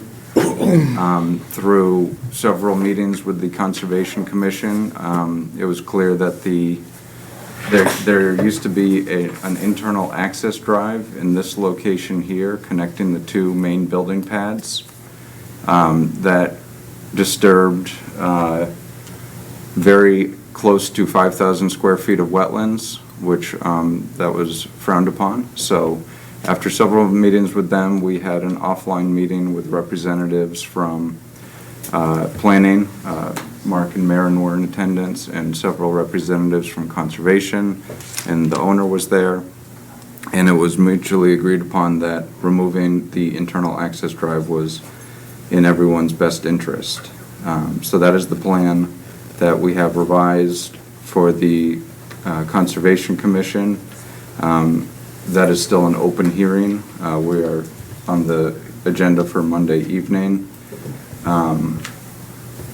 So this next plan I'm going to show is the comparison plan, where the dark black lines are the currently proposed plan, and the red is the previously approved plan. So you can see there's several instances around the perimeter where we reduced the impacts and brought them further into the site to respect 50-foot buffers here and in this area. the internal access drive here was eliminated, and instead, as discussed in that offline meeting, we provided additional sidewalks internal to the site and internal walking trail to connect the two building pads for occupants of the offices to go back and forth and encourage foot and bicycle traffic in the site and out into the community, into the MBTA rail station. This hatch here was the wetland replication that would have been required had that disturbance taken place. There was also a stormwater BMP in this area that is no longer required because of the reduced impervious that we have since removed. Just a few minor tweaks, not shown on this plan. We added stormwater recharge. That was to comply with the current Mass DEP stormwater regs. So we added stormwater recharge, a large subsurface basin here and another here. So those are the changes that we've requested be approved as a minor modification. As our cover letter stated, there's 2 special permits for this project as well that we respectfully request an extension on to allow the Gutierrez Company to maintain active permits, and which is critical in this competitive market to attract top tenants to this site.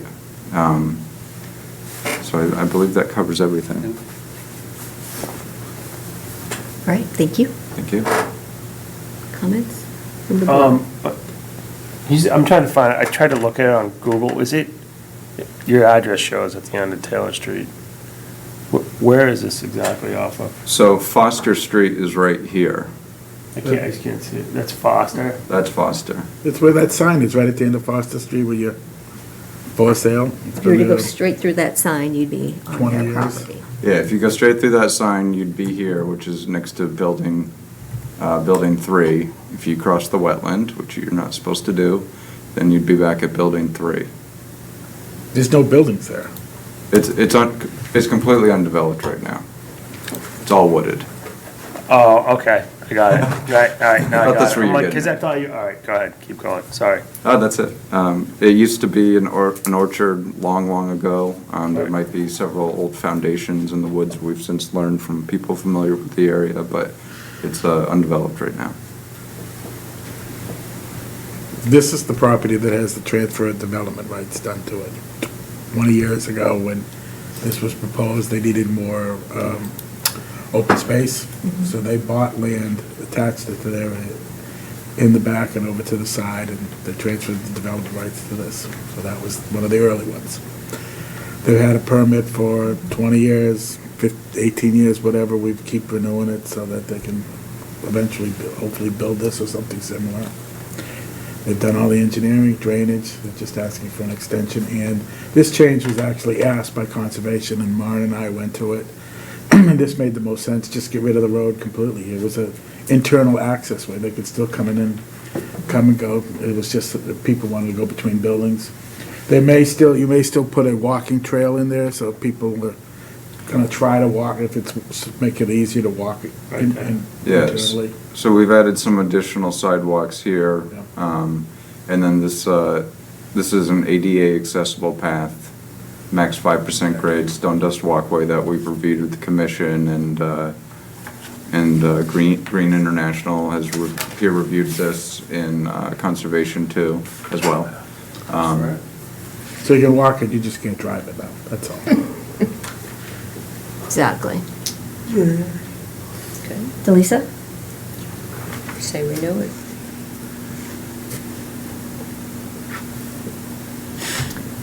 All right, so any comments, questions from the public? Sir? Good evening. My name is Dennis Sweeney. I represent the family, the Sweeney family. We own 96% of that land area. The Gutierrez Company, first of all, I do not consent, I object to the plan. I'm The Gutierrez Company has basically been big game poachers to the Sweeney family. The Gutierrez Company is also illegal and fraudulent interlopers to the Sweeney family. I also want to bring to the attention of the planning board that we only got an 8-day notice for this hearing. I don't believe you're following procedure. It's supposed to be a 21-day notice. I was unable to prepare for this, but with the help of my sister Barbara Ann, I was notified yesterday. I drove down from New Hampshire. I'm also a Littleton businessman. I've got a filing with the town, and I object strenuously to the Gutierrez Company coming in. They own less than 6% of the land with the promise of the Sweeney family, and now that they've breached their contract, multiple breaches. I'm in the Superior District Court. 400 days of my life has been dedicated to objecting to the Superior Court. I have a $15 million court order that the Gutierrez Company pays me and my family. But that's 13 million times 5. There's 5 of us in the family. I have a court order of this situation where the Gutierrez Company has fraudulently misrepresented themselves to the town of Littleton. They've fraudulently misrepresented themselves to the Sweeney family. The Gutierrez Company never notified this family of this hearing. They're acting not in good faith. They're violating UCC regulations. This is a complete fraud being perpetrated on the town of Littleton. I don't say this lightly. The 400 days of effort that I put into the Superior Court, Middlesex Division in Woburn, all the evidence is prima facie evidence of exactly what I'm saying. The court does not award a $15 million clerk's default judgment to Dennis Sweeney unless there's something terribly wrong. This is a company who 2 of the 4 siblings of the Gutierrez Company are the sole board of directors. They're the CEO and the vice president.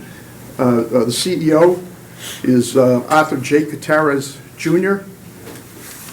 The other Gutierrez, who's a principal, she's an attorney. She represents the company. She's the registered agent. She's the executive vice president. She's the second board of director for the company. She's also the secretary. And I've been fighting this for 400 days.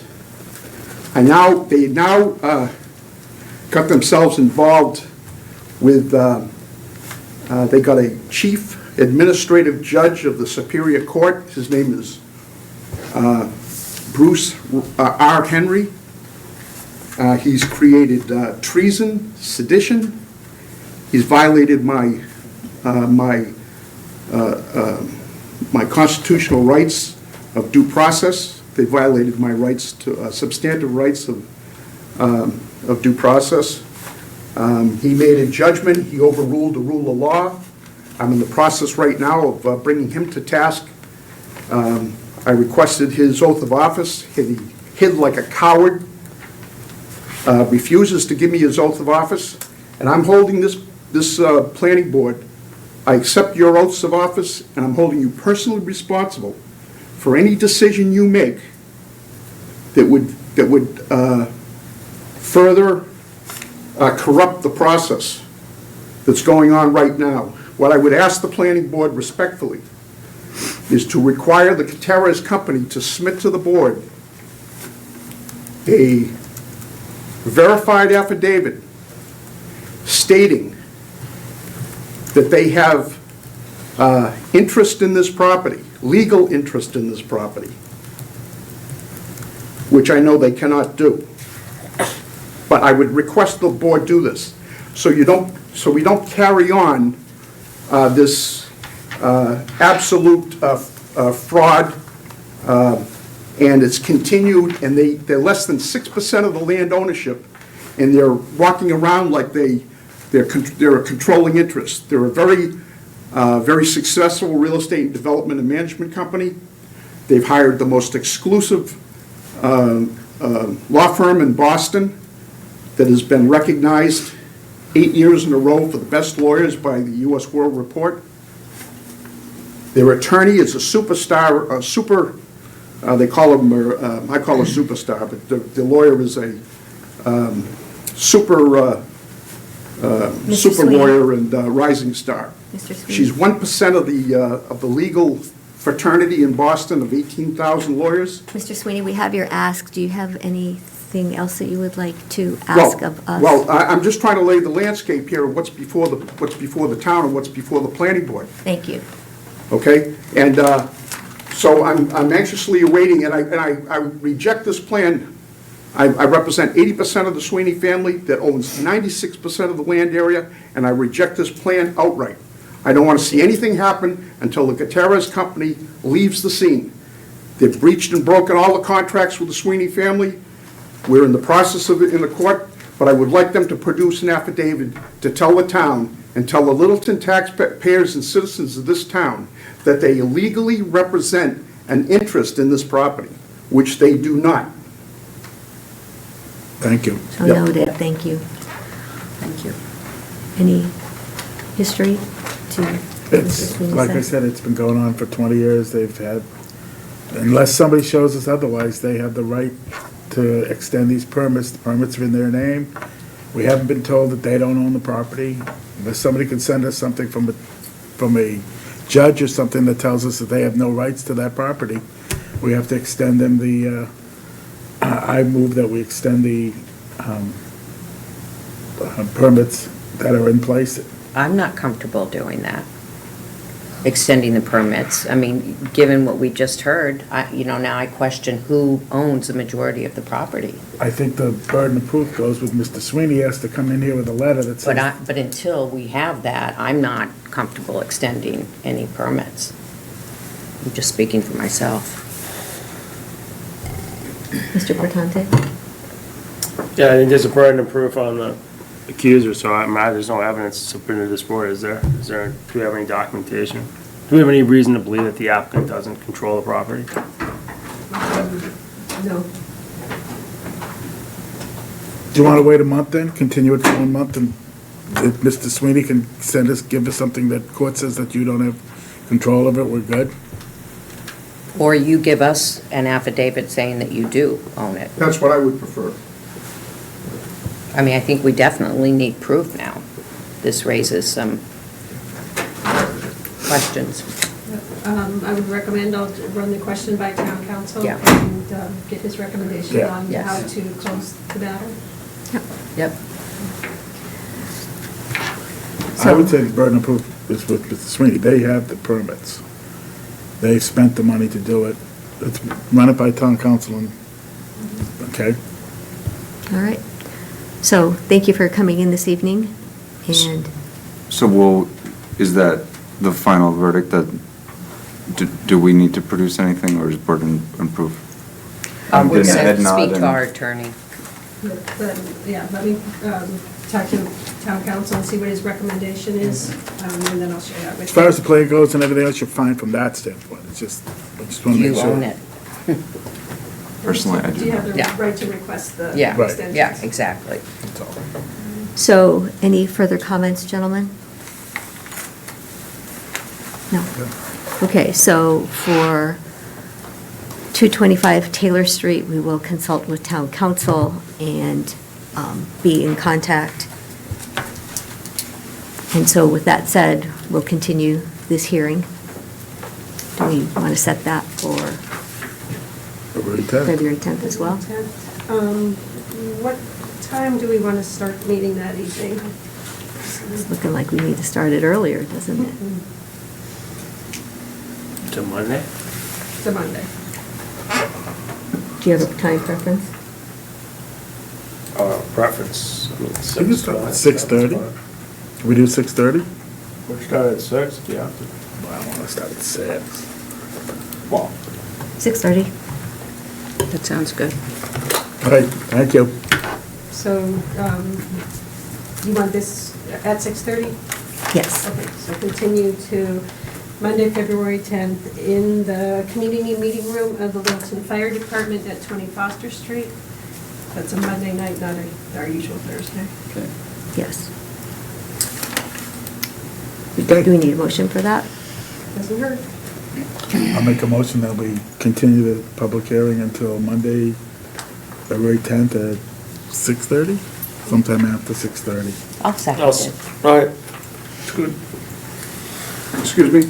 I'd like Thank you. also to be put on the list to be notified, any hearings as it relates to 225 Taylor Street, Littleton.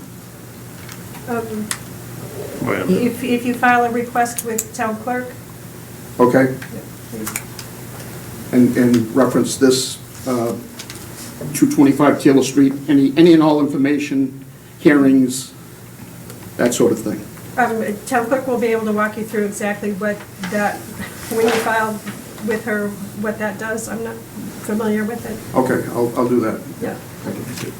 Thank you. All right, thank you, gentlemen. Thank you, everyone.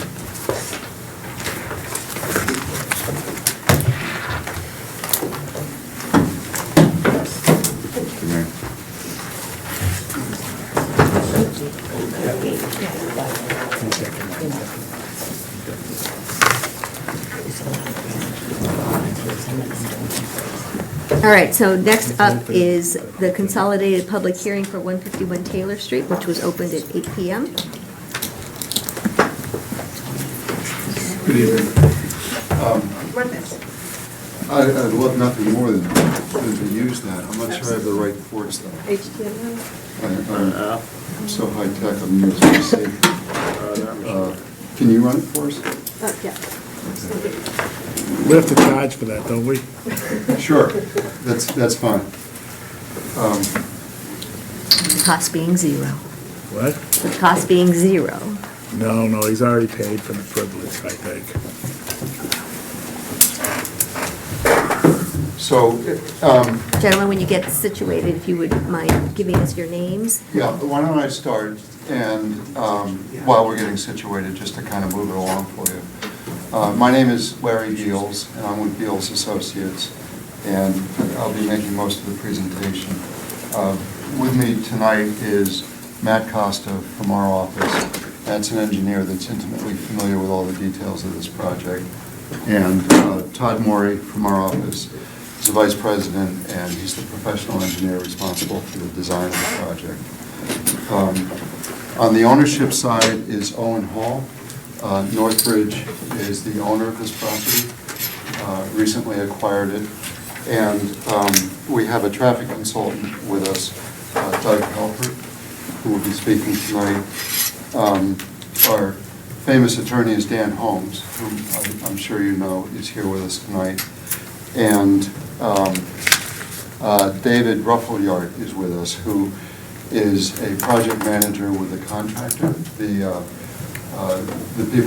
company that will be building the building and managing the construction. We find that by dragging them to the meeting to hear what you have to say directly, they have no excuses by saying, well, I didn't know that. So he's here for accountability purposes. Looks like the team approach tonight, guys. It is. These are complicated sites, you have complicated regulations, and it takes more than just one person to answer all the questions that we expect that you may have. I think I bring a little extra dimension from a historic perspective, is that many years ago, when I was a young engineer in Boston, one of my first assignments was this site. And it was owned by Leslie College. And it was put under agreement by a company called Digital Equipment Corporation. And I was told to go out there and dig some test pits and do some perk tests. And You're in the Beaver Brook Valley, so we've got to do a sensitive design. And it's a little discouraging to see some of my projects get torn down and redeveloped, but I guess maybe the excuse is we can do it better this time. So with that said, what we are proposing to do out here is a warehouse facility, and it is a previously developed site. And frankly, you know a lot about this because my understanding is there was another application that preceded us. You probably thoroughly vetted that application. And the applicant tonight, technically speaking, is NBP2 LLC, which is really Northbridge Partners out of Wakefield, Massachusetts. So is it okay if I just refer to these plans? Sure. It's clear enough to you? Jerry, did you want to move over, or are you good? I'm good, yeah. Okay, excuse me a minute. Come over here to a good seat. So this provides a good overview. In fact, the site, just for orientation, the site you were just talking about is right here, which you probably know. 495 is running from the left to the right and the right to the left, so it's running, I think, pretty much east and west on this drawing. Route 2, I'm tracing with my hand, so it goes from the bottom of the drawing to the top of the drawing. And then Taylor Street is right here. It's where we get our frontage. And there are two buildings off of Taylor Street, so if you turn in that driveway, the site that we're here to talk to you about tonight is what's outlined in the purple here. And this was the other building. What was originally built out here was 100,000 square feet in 2 stories, and 200,000 square feet in 2 stories for Digital Equipment Corporation. So to go up in scale a bit,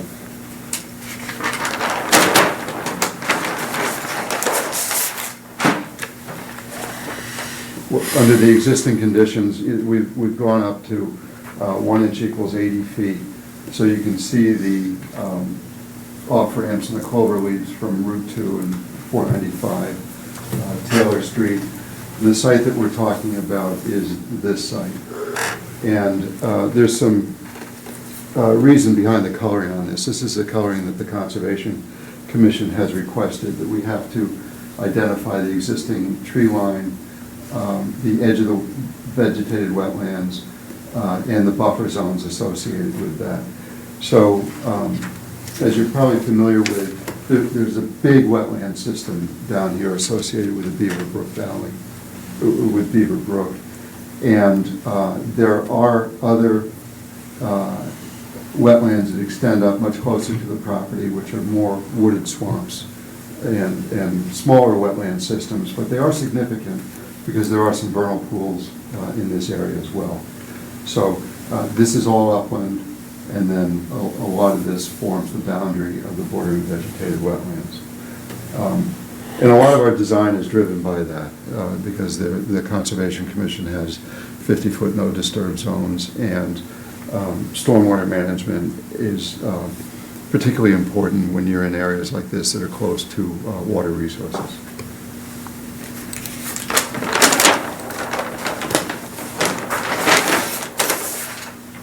So just to refresh your memory, this is what was proposed and approved a while back. But it was basically about the same size of building. Access comes off of Taylor Street. There's an existing driveway out there if you've been out to the site. We're not changing the access points or the grades of the driveways. All we're proposing to do at this point is to widen that turn, give it a bigger radius.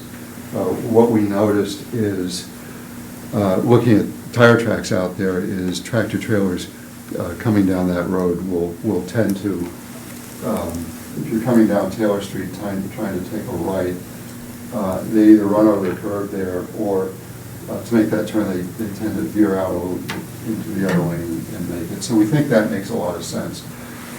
One particular thing that we noticed at this point, where there's a stop sign that was knocked over, probably because it was hit by a tractor trailer. So we're proposing to improve that. We have a different orientation. This building was oriented so that the truck docks were located here. we've rotated the building a bit so that the truck docks are located generally on the west side of the site. So on these drawings, the problem with this site is it doesn't have a really good north-south orientation. So north is in that direction. So this is really, I'll try to refer to this as the west and the east and the north and the south, although it's really northeast and southwest and it's on a bit of an angle. But, so our building has been rotated, and I think one of the other major differences is you see these rectangular configurations here. Those are all infiltration basins that were designed under the parking lots. And we've tried to get away from that, and I'll explain it a little bit later, into a what we think is a better stormwater management system.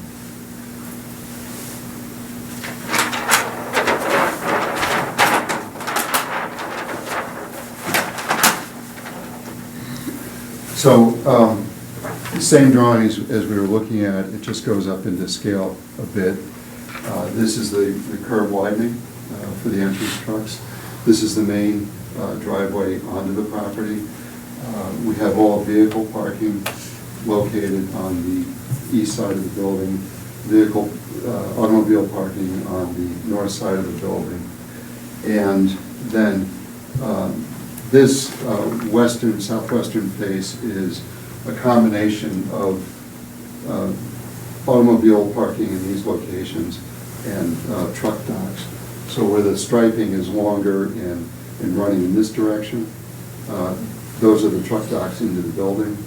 And the striping runs up and down. That's where we're proposing to have automobiles parked. But we have 200 parking spaces, and they're designed in accordance to meet the zoning bylaws. So the parking that's on this side, that's accessed directly off the main road? No. Oh. No, so let me walk you through how you would arrive at the site. You turn off at Taylor Street, you head down that driveway, you then take a left into the building, and then you would take a left into that parking Okay, lot. yeah, that's what I couldn't tell from that, okay. Yeah. It's not clear on this drawing. Some of the other features is we've stayed, for the most part, to the greatest extent possible as we can, within the disturbed area. So we're taking out pavement, we're putting in new pavement. You can look through this drawing, you can see this is where the existing building is. And I think the difference is the other one was designed more as an office space, so it's 2 stories, it's 50,000 square feet. It had a lot more automobile parking. We have less cars, and we have the truck docks.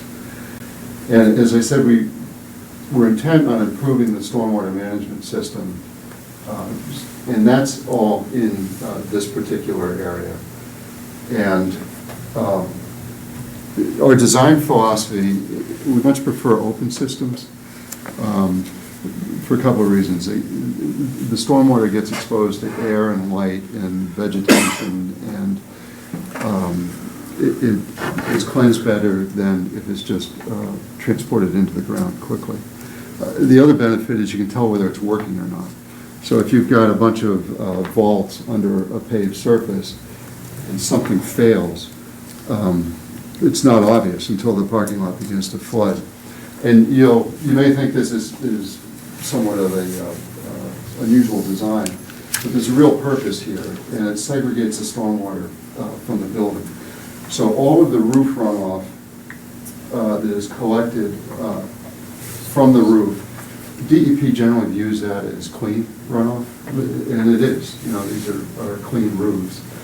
And so we've captured all that runoff, and I can show you on the drainage plan the specific piping if you're interested. But it goes into this V-shaped portion of the stormwater basin.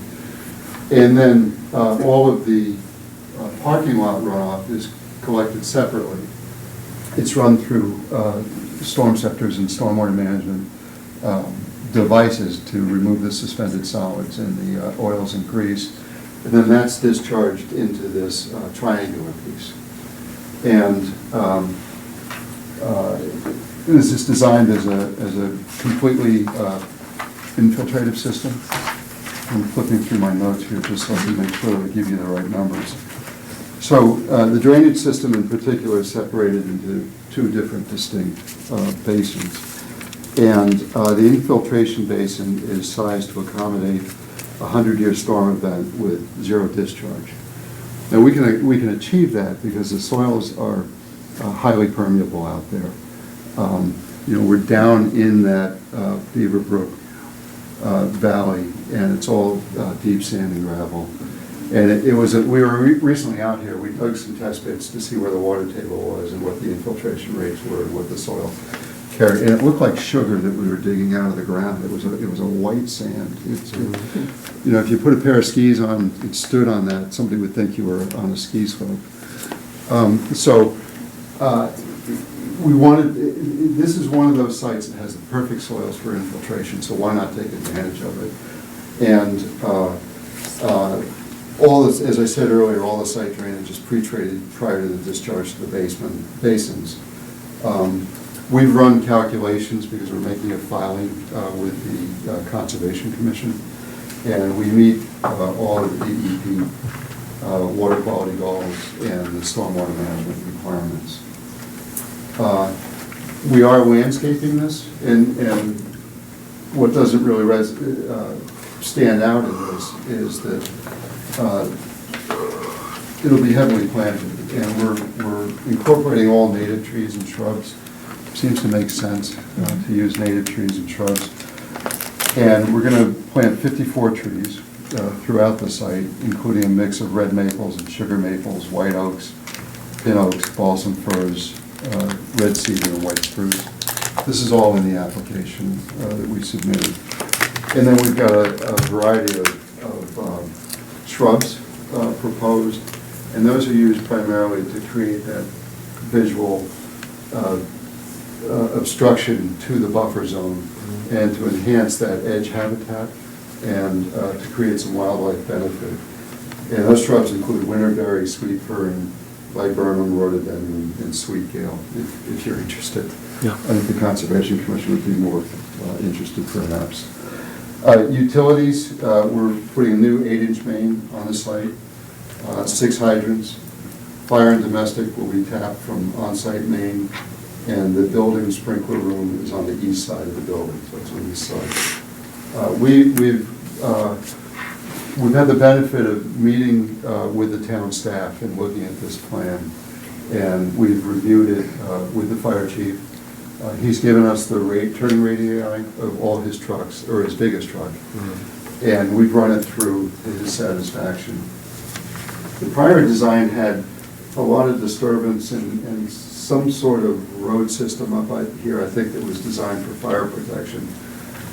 In the chief's view, he didn't need access all the way around the building because he felt very comfortable that from here, with his ladder truck, he can get somebody on the roof here, he can get somebody on the roof here or here. So he really didn't need access on that side of the building. And the way it's graded is it's coming down the slope, and then at the toe of the slope, it's the building, so the building acts a bit as a retaining wall at that point. Can you tell us what you're going to do in the building? It's, well, I'm not absolutely certain because it's being designed as a warehouse facility, and the tenant hasn't been identified yet. So the building has, this is the footprint of the building, and then if you look at a dashed line here, there is a mezzanine, which is intended as office. So this would most likely be a shipping and receiving and distribution facility. Are you going to leave the basic building up and refurbish it to this, or taking it all down? Everything comes out, yeah. I mean, to some extent, the slab may get ground up and reused on the site, but the building's had a good run. So that was going to be one of my questions, actually, around the demolition, so when you get to that. Okay.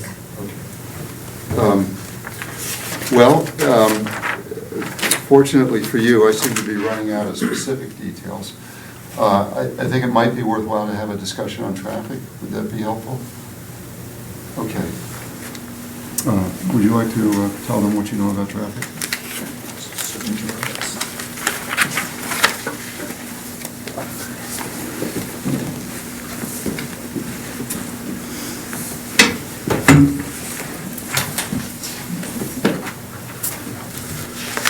Do you need me to speak into the mic? Or? No, you're good. No, there's some right above you. Oh, excellent. So good evening. My name's Douglas Halpert. I'm from GPI. We're the traffic consultants for this project.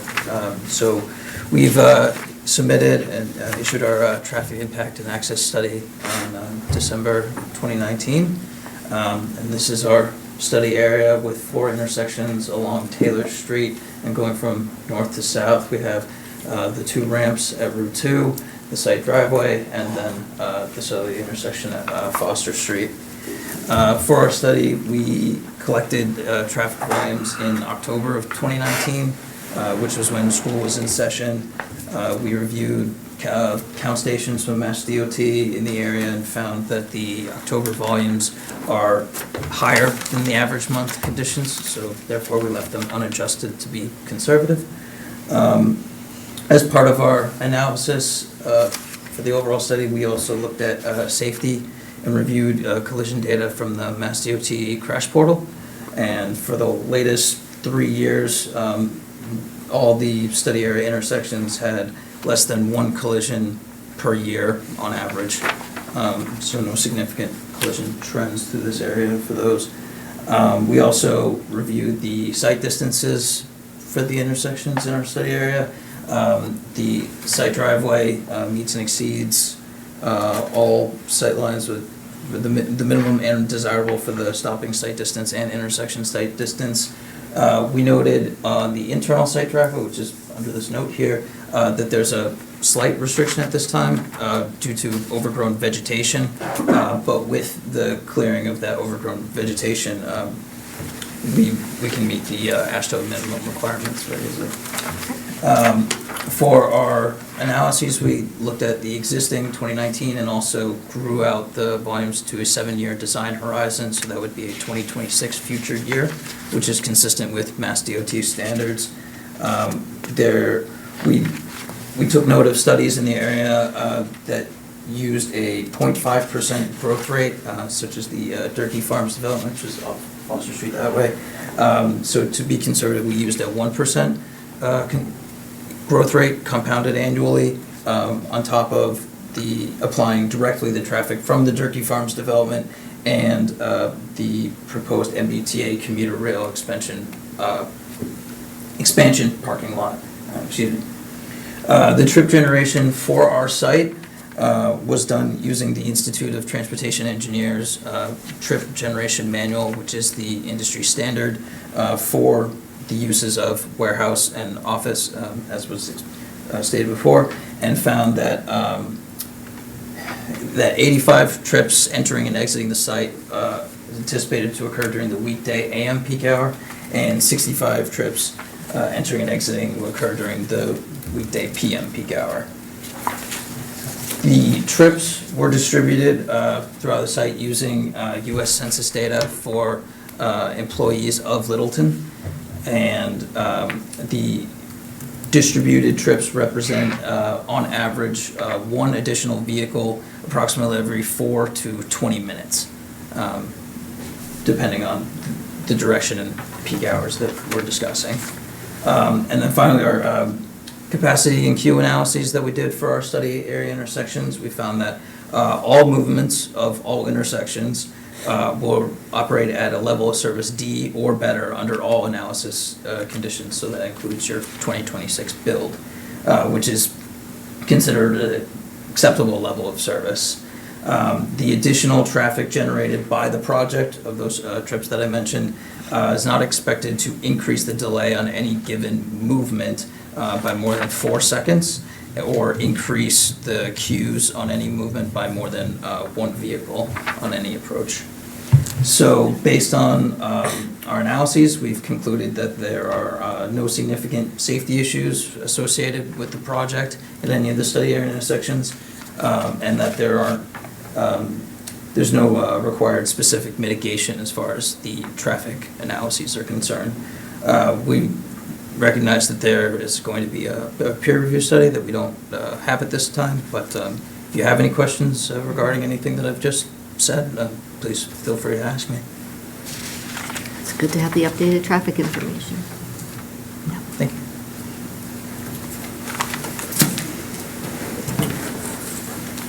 That is the worst intersection. Pardon?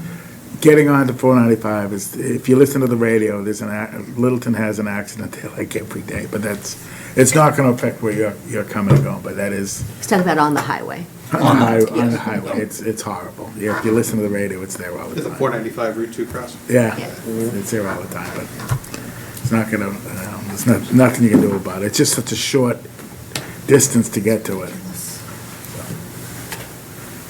So,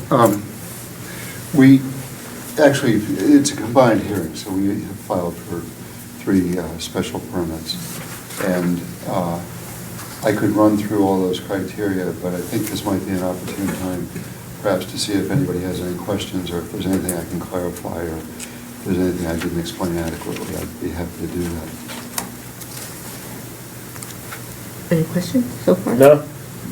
No, I mean, this is just more, I'm looking at it more as an extension of what we had already approved last year when they were gonna repurpose the building. This is, you're gonna go from scratch, better wastewater system. It doesn't seem like it's a change. It's Yeah, just, you upgraded the site. Yeah, I was going to say, it's a little better. but, That, I was gonna get to, it's better than what we saw a year ago, yeah. Right.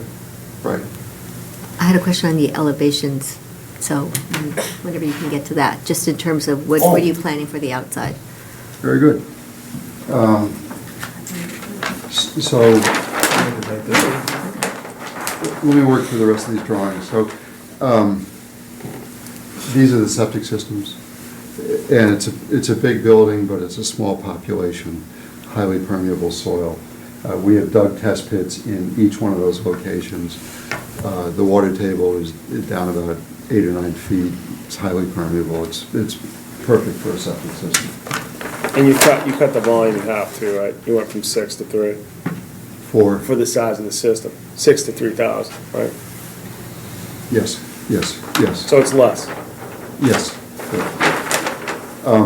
Details of the drainage system, which, if you can follow these arrows, this is the roof leaders, the downspouts coming across into this section, and then the rest of the site drainage, which is actually less. You know, it's a great site because there's less. Most of the runoff comes from the roof. Smaller amount comes from the pavement, which gets treated here.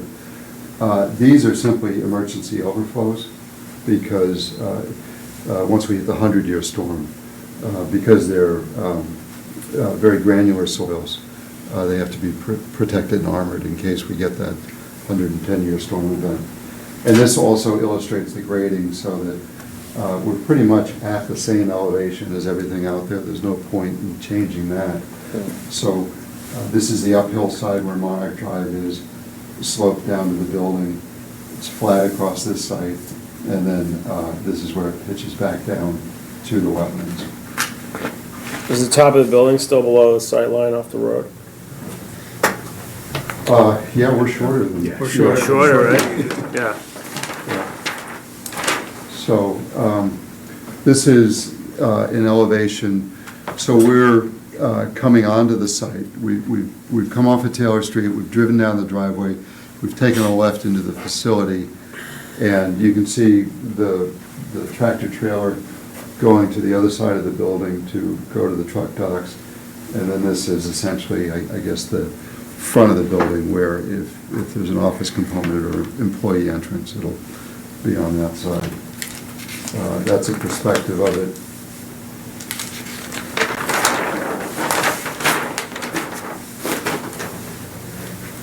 And this is that, this side of the building where we have parking for vehicles, and then truck docks across the back of the building and the tractor trailer.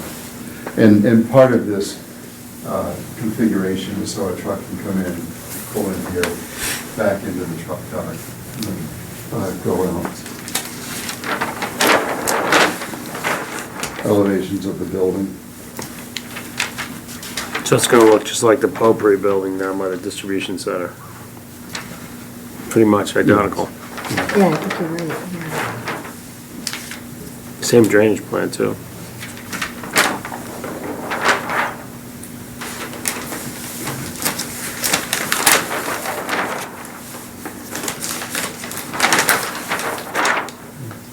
that one up and clean that one up. Okay, Good. Right?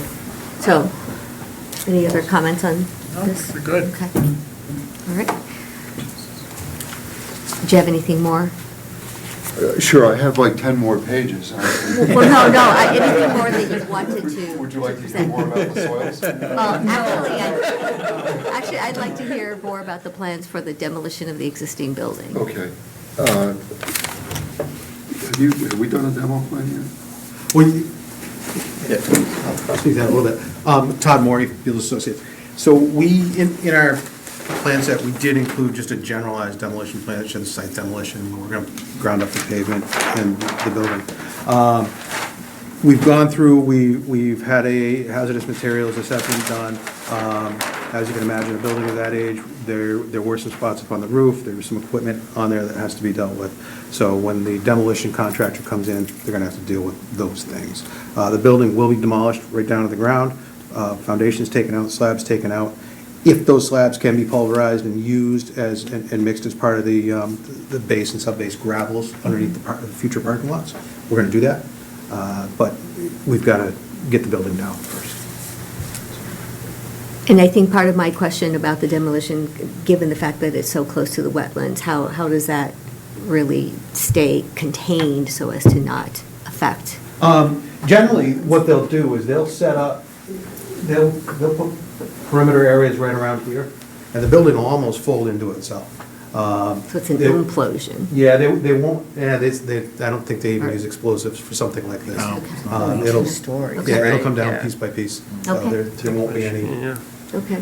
yeah, it won't be dramatic like the old Las Vegas buildings. that used to go- Exactly. yeah. Well, that's what I envisioned when I saw the word demolition. But that'll be DEP This is my monitored, first demolition. right? That site will be monitored, right? You'll put up all the mitigation and you'll have the oversight. Yeah, absolutely, and like I said, so they'll cordon off this area, and we've been real adamant, working with ARCO and the owners.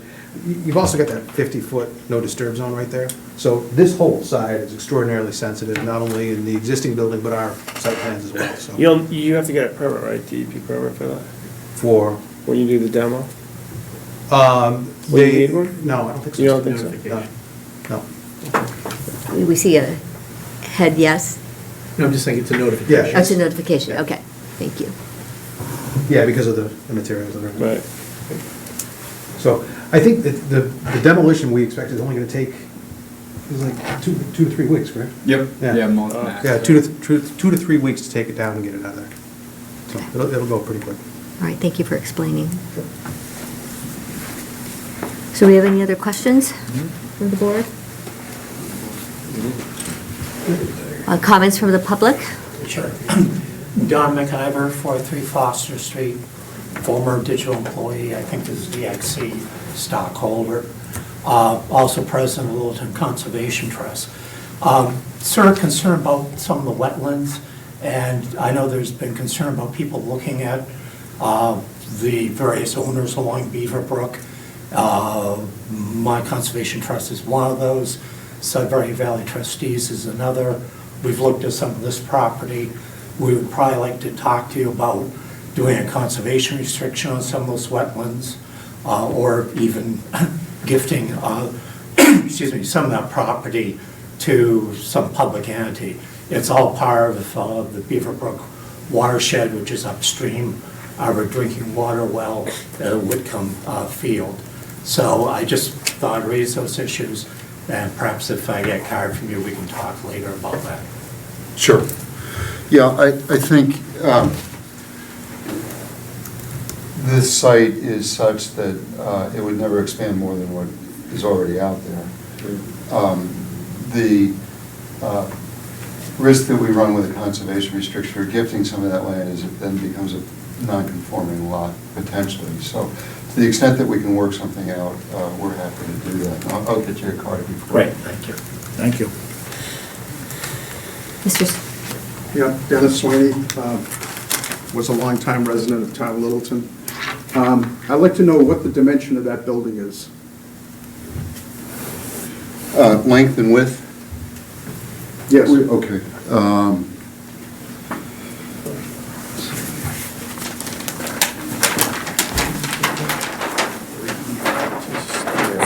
You have that on the top of your head. 380 by 200?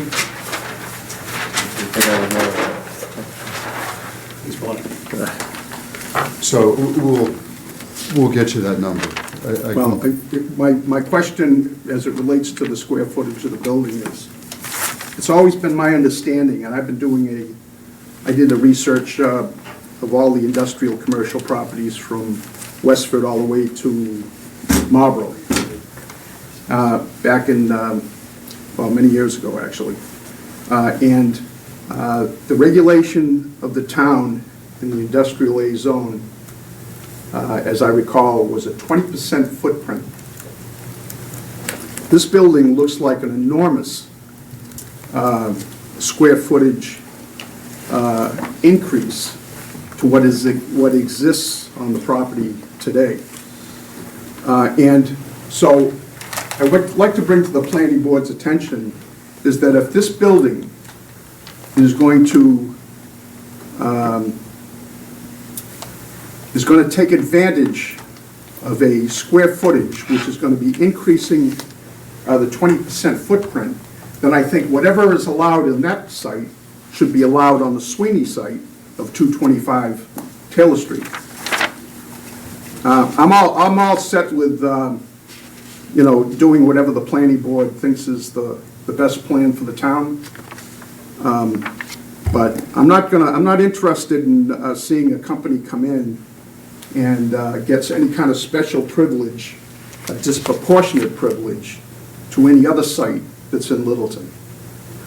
The other question I have is, being the fact that this is in the headwater of the Beaverbrook Valley and the problems that the town of Littleton is suffering with its site that is just below it on the Whitcomb Ave property. It's probably the cleanest, the most pure as it relates to all the other wells in the town. And we have, industrial use, which is, I don't know, it's, it is what it is, I guess, but I'm pro-growth, I'm pro-development, I'm pro-industrial development myself, but I would like the planning board to give a lot of consideration that, what's good for the goose is good for the gander. You're going to allow one company to come in and expand their ratio of building to land ratio on a site plan, then that's kind of a selective and discriminatory practice. If the building site is 20% impervious to the overall land area, then that's what it should be. And if 225 Taylor Street, which is the Sweeney family land that we just discussed earlier, that if this land is allowed to expand its buildable area, and it's allowable, and it's actually in a much more sensitive wetland area, being right in the basin of the Beaverbrook Valley, where 225 Taylor Street is on the other side of the granite that drains back into, on the other side of Taylor Street and 495. So it doesn't affect the actual wells of the town of Littleton. So I'm going to be very anxious to see what's allowable here, and as far as the planning board's position they're taking on this particular site as it relates to the 225 Taylor Street. Thank you. Mr. Sweeney, thank you. So I can, comments? I think I heard a dozen questions. I'll try to answer most of them. But one thing I think that's important to frame this in scale, and if you look at any one of these drawings, is the total acreage on the site is 28.7 acres. So it's a big parcel. And of those 28.7 acres within that property, we're developing approximately 5.1 acres. You're allowed 30% lot impervious. You're still under 30%, correct? Correct. So 30 years ago, when it was approved, the building and the parking lot were 30%. You're still under it even putting the building up, you're still below 30%. 20.7. That's fine. Yeah, yeah.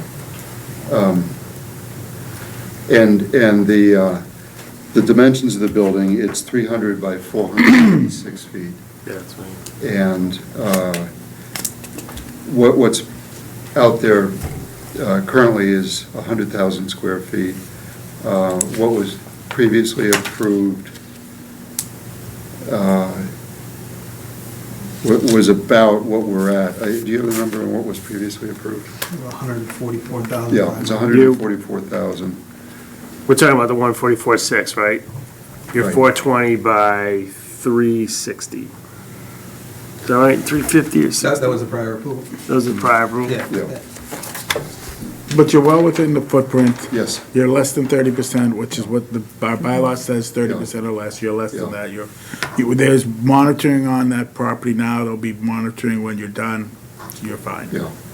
And, you know, if you look at it more from an environmental perspective, we're taking out a lot of asphalt and replacing it with rooftop, so just that alone is a net positive impact. And using best management practices that weren't there 30 years ago as well. They sure weren't. Okay, thank you. Anything Alrighty. else? Anything else? No, I think we're good. Okay, so, as you mentioned, peer review, so we will continue this hearing then? Okay. To a certain date, or? Yeah. Sure. I'm looking at Maren because she's the keeper of the calendar, and it is growing longer for February 10th. It is. So, well, actually, probably the question, Monday, February 10th, or would they prefer the March meeting, March 6th? If you pick March 6th, you can be first. If we don't finish on Monday, February 10th, can we have first on March 6th too? I think February 10th. Right? Yeah. February 10th. Do we have an estimate for peer review, or? We do have the estimate for peer review, and they're ready to get started. So, Good. yeah. Okay, yeah, February 10th then. Cool. Okay,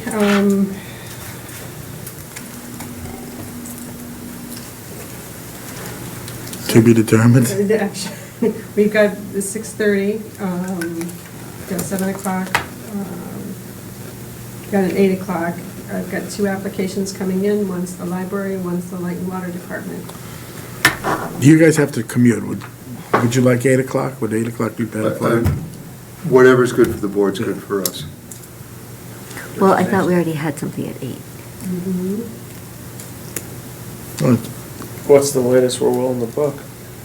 What? What's the latest you're willing to book a deal? Well, I don't care. I'm just trying to give you, they're the ones that have to commute. Don't worry about us. The library and everybody else are here, so 8 o'clock works for them. If you guys can do. paid to be here. If you guys can, excuse me, if you all can do 6 o'clock, we can do 6 o'clock. No, it's Yeah, I can do 6. fine. I don't care. I only, I'd rather. We can do 6. Yeah, 6 is fine. Told you, start at 6. Can you do 6? I mean, you've got to I'll come do in from the 6, city. All yeah. right. Okay, so Monday, February 10th at 6 PM is the community meeting room at the Littleton Fire Department, 20 Foster Street. So it's a Monday night, and it's at the other location. thank you. Good. Thank you. Thanks for your time. Thank you. And we should have a motion for that? For the I'll make a motion continuance? that we continue the hearing till 6 o'clock, February 10th. Second.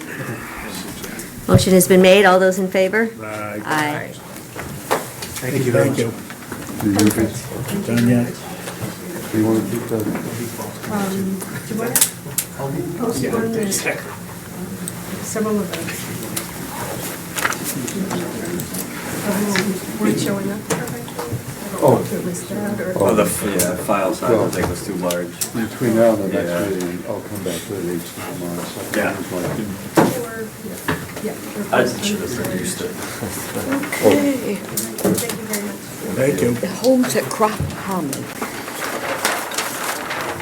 You don't have to go high-tech. The low-tech is fine. Good. It's actually easier for us to see. Perfect, perfect.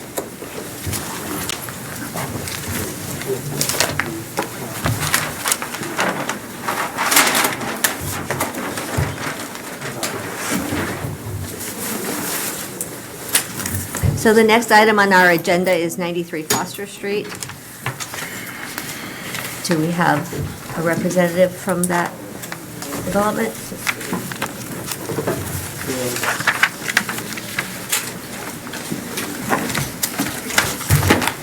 Hello?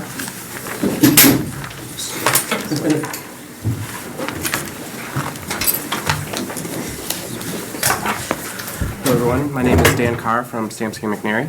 I'm just here to answer any questions the board might have.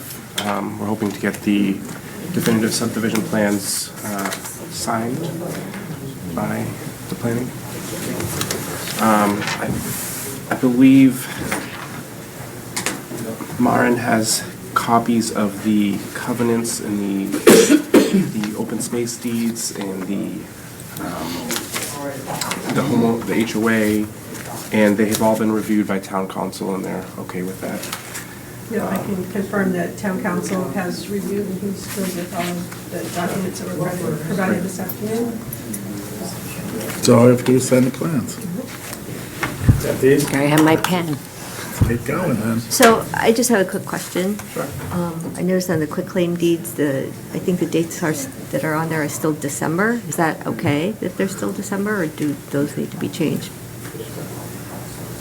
That's a good question for town council. I'm not entirely sure myself. Okay.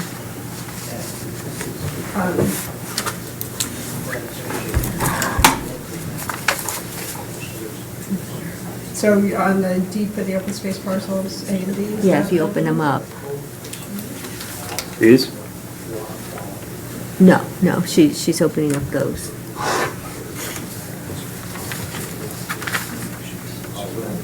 January. Did Mine you say see the correct date? January. I could have sworn I saw the date on them as being December. I think Maybe it's- you were wrong. Anna was wrong. I am wrong. Oh, it says, Would you like that on a platter, Mark? No. I made a mistake once, but I. Once? Once. And you were mistaken that you I made was a mistake. Gotcha. No, it looks like January. Yeah. Gotcha. They are? Okay, so I must have just misread it. Thank you for checking. So we can, what are we doing? One set? You've got, these are the Mylars. Okay. If you want to vote to endorse or just endorse. We already approved it, so. So the plans in the covenant would be recorded at the same time, and the attorneys will record that when everything else happens.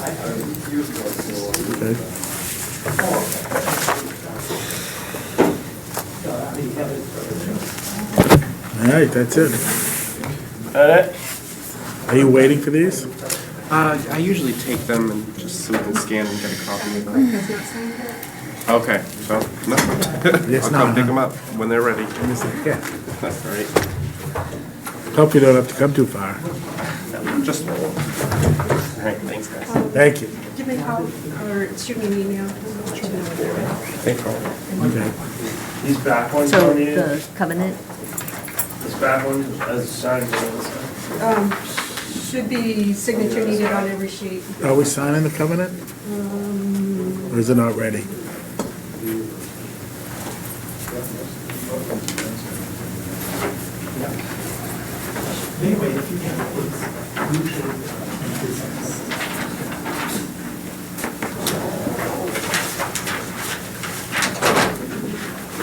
Oh, it's just the chairman signing the covenant. No, actually, it asks for board signature. yeah.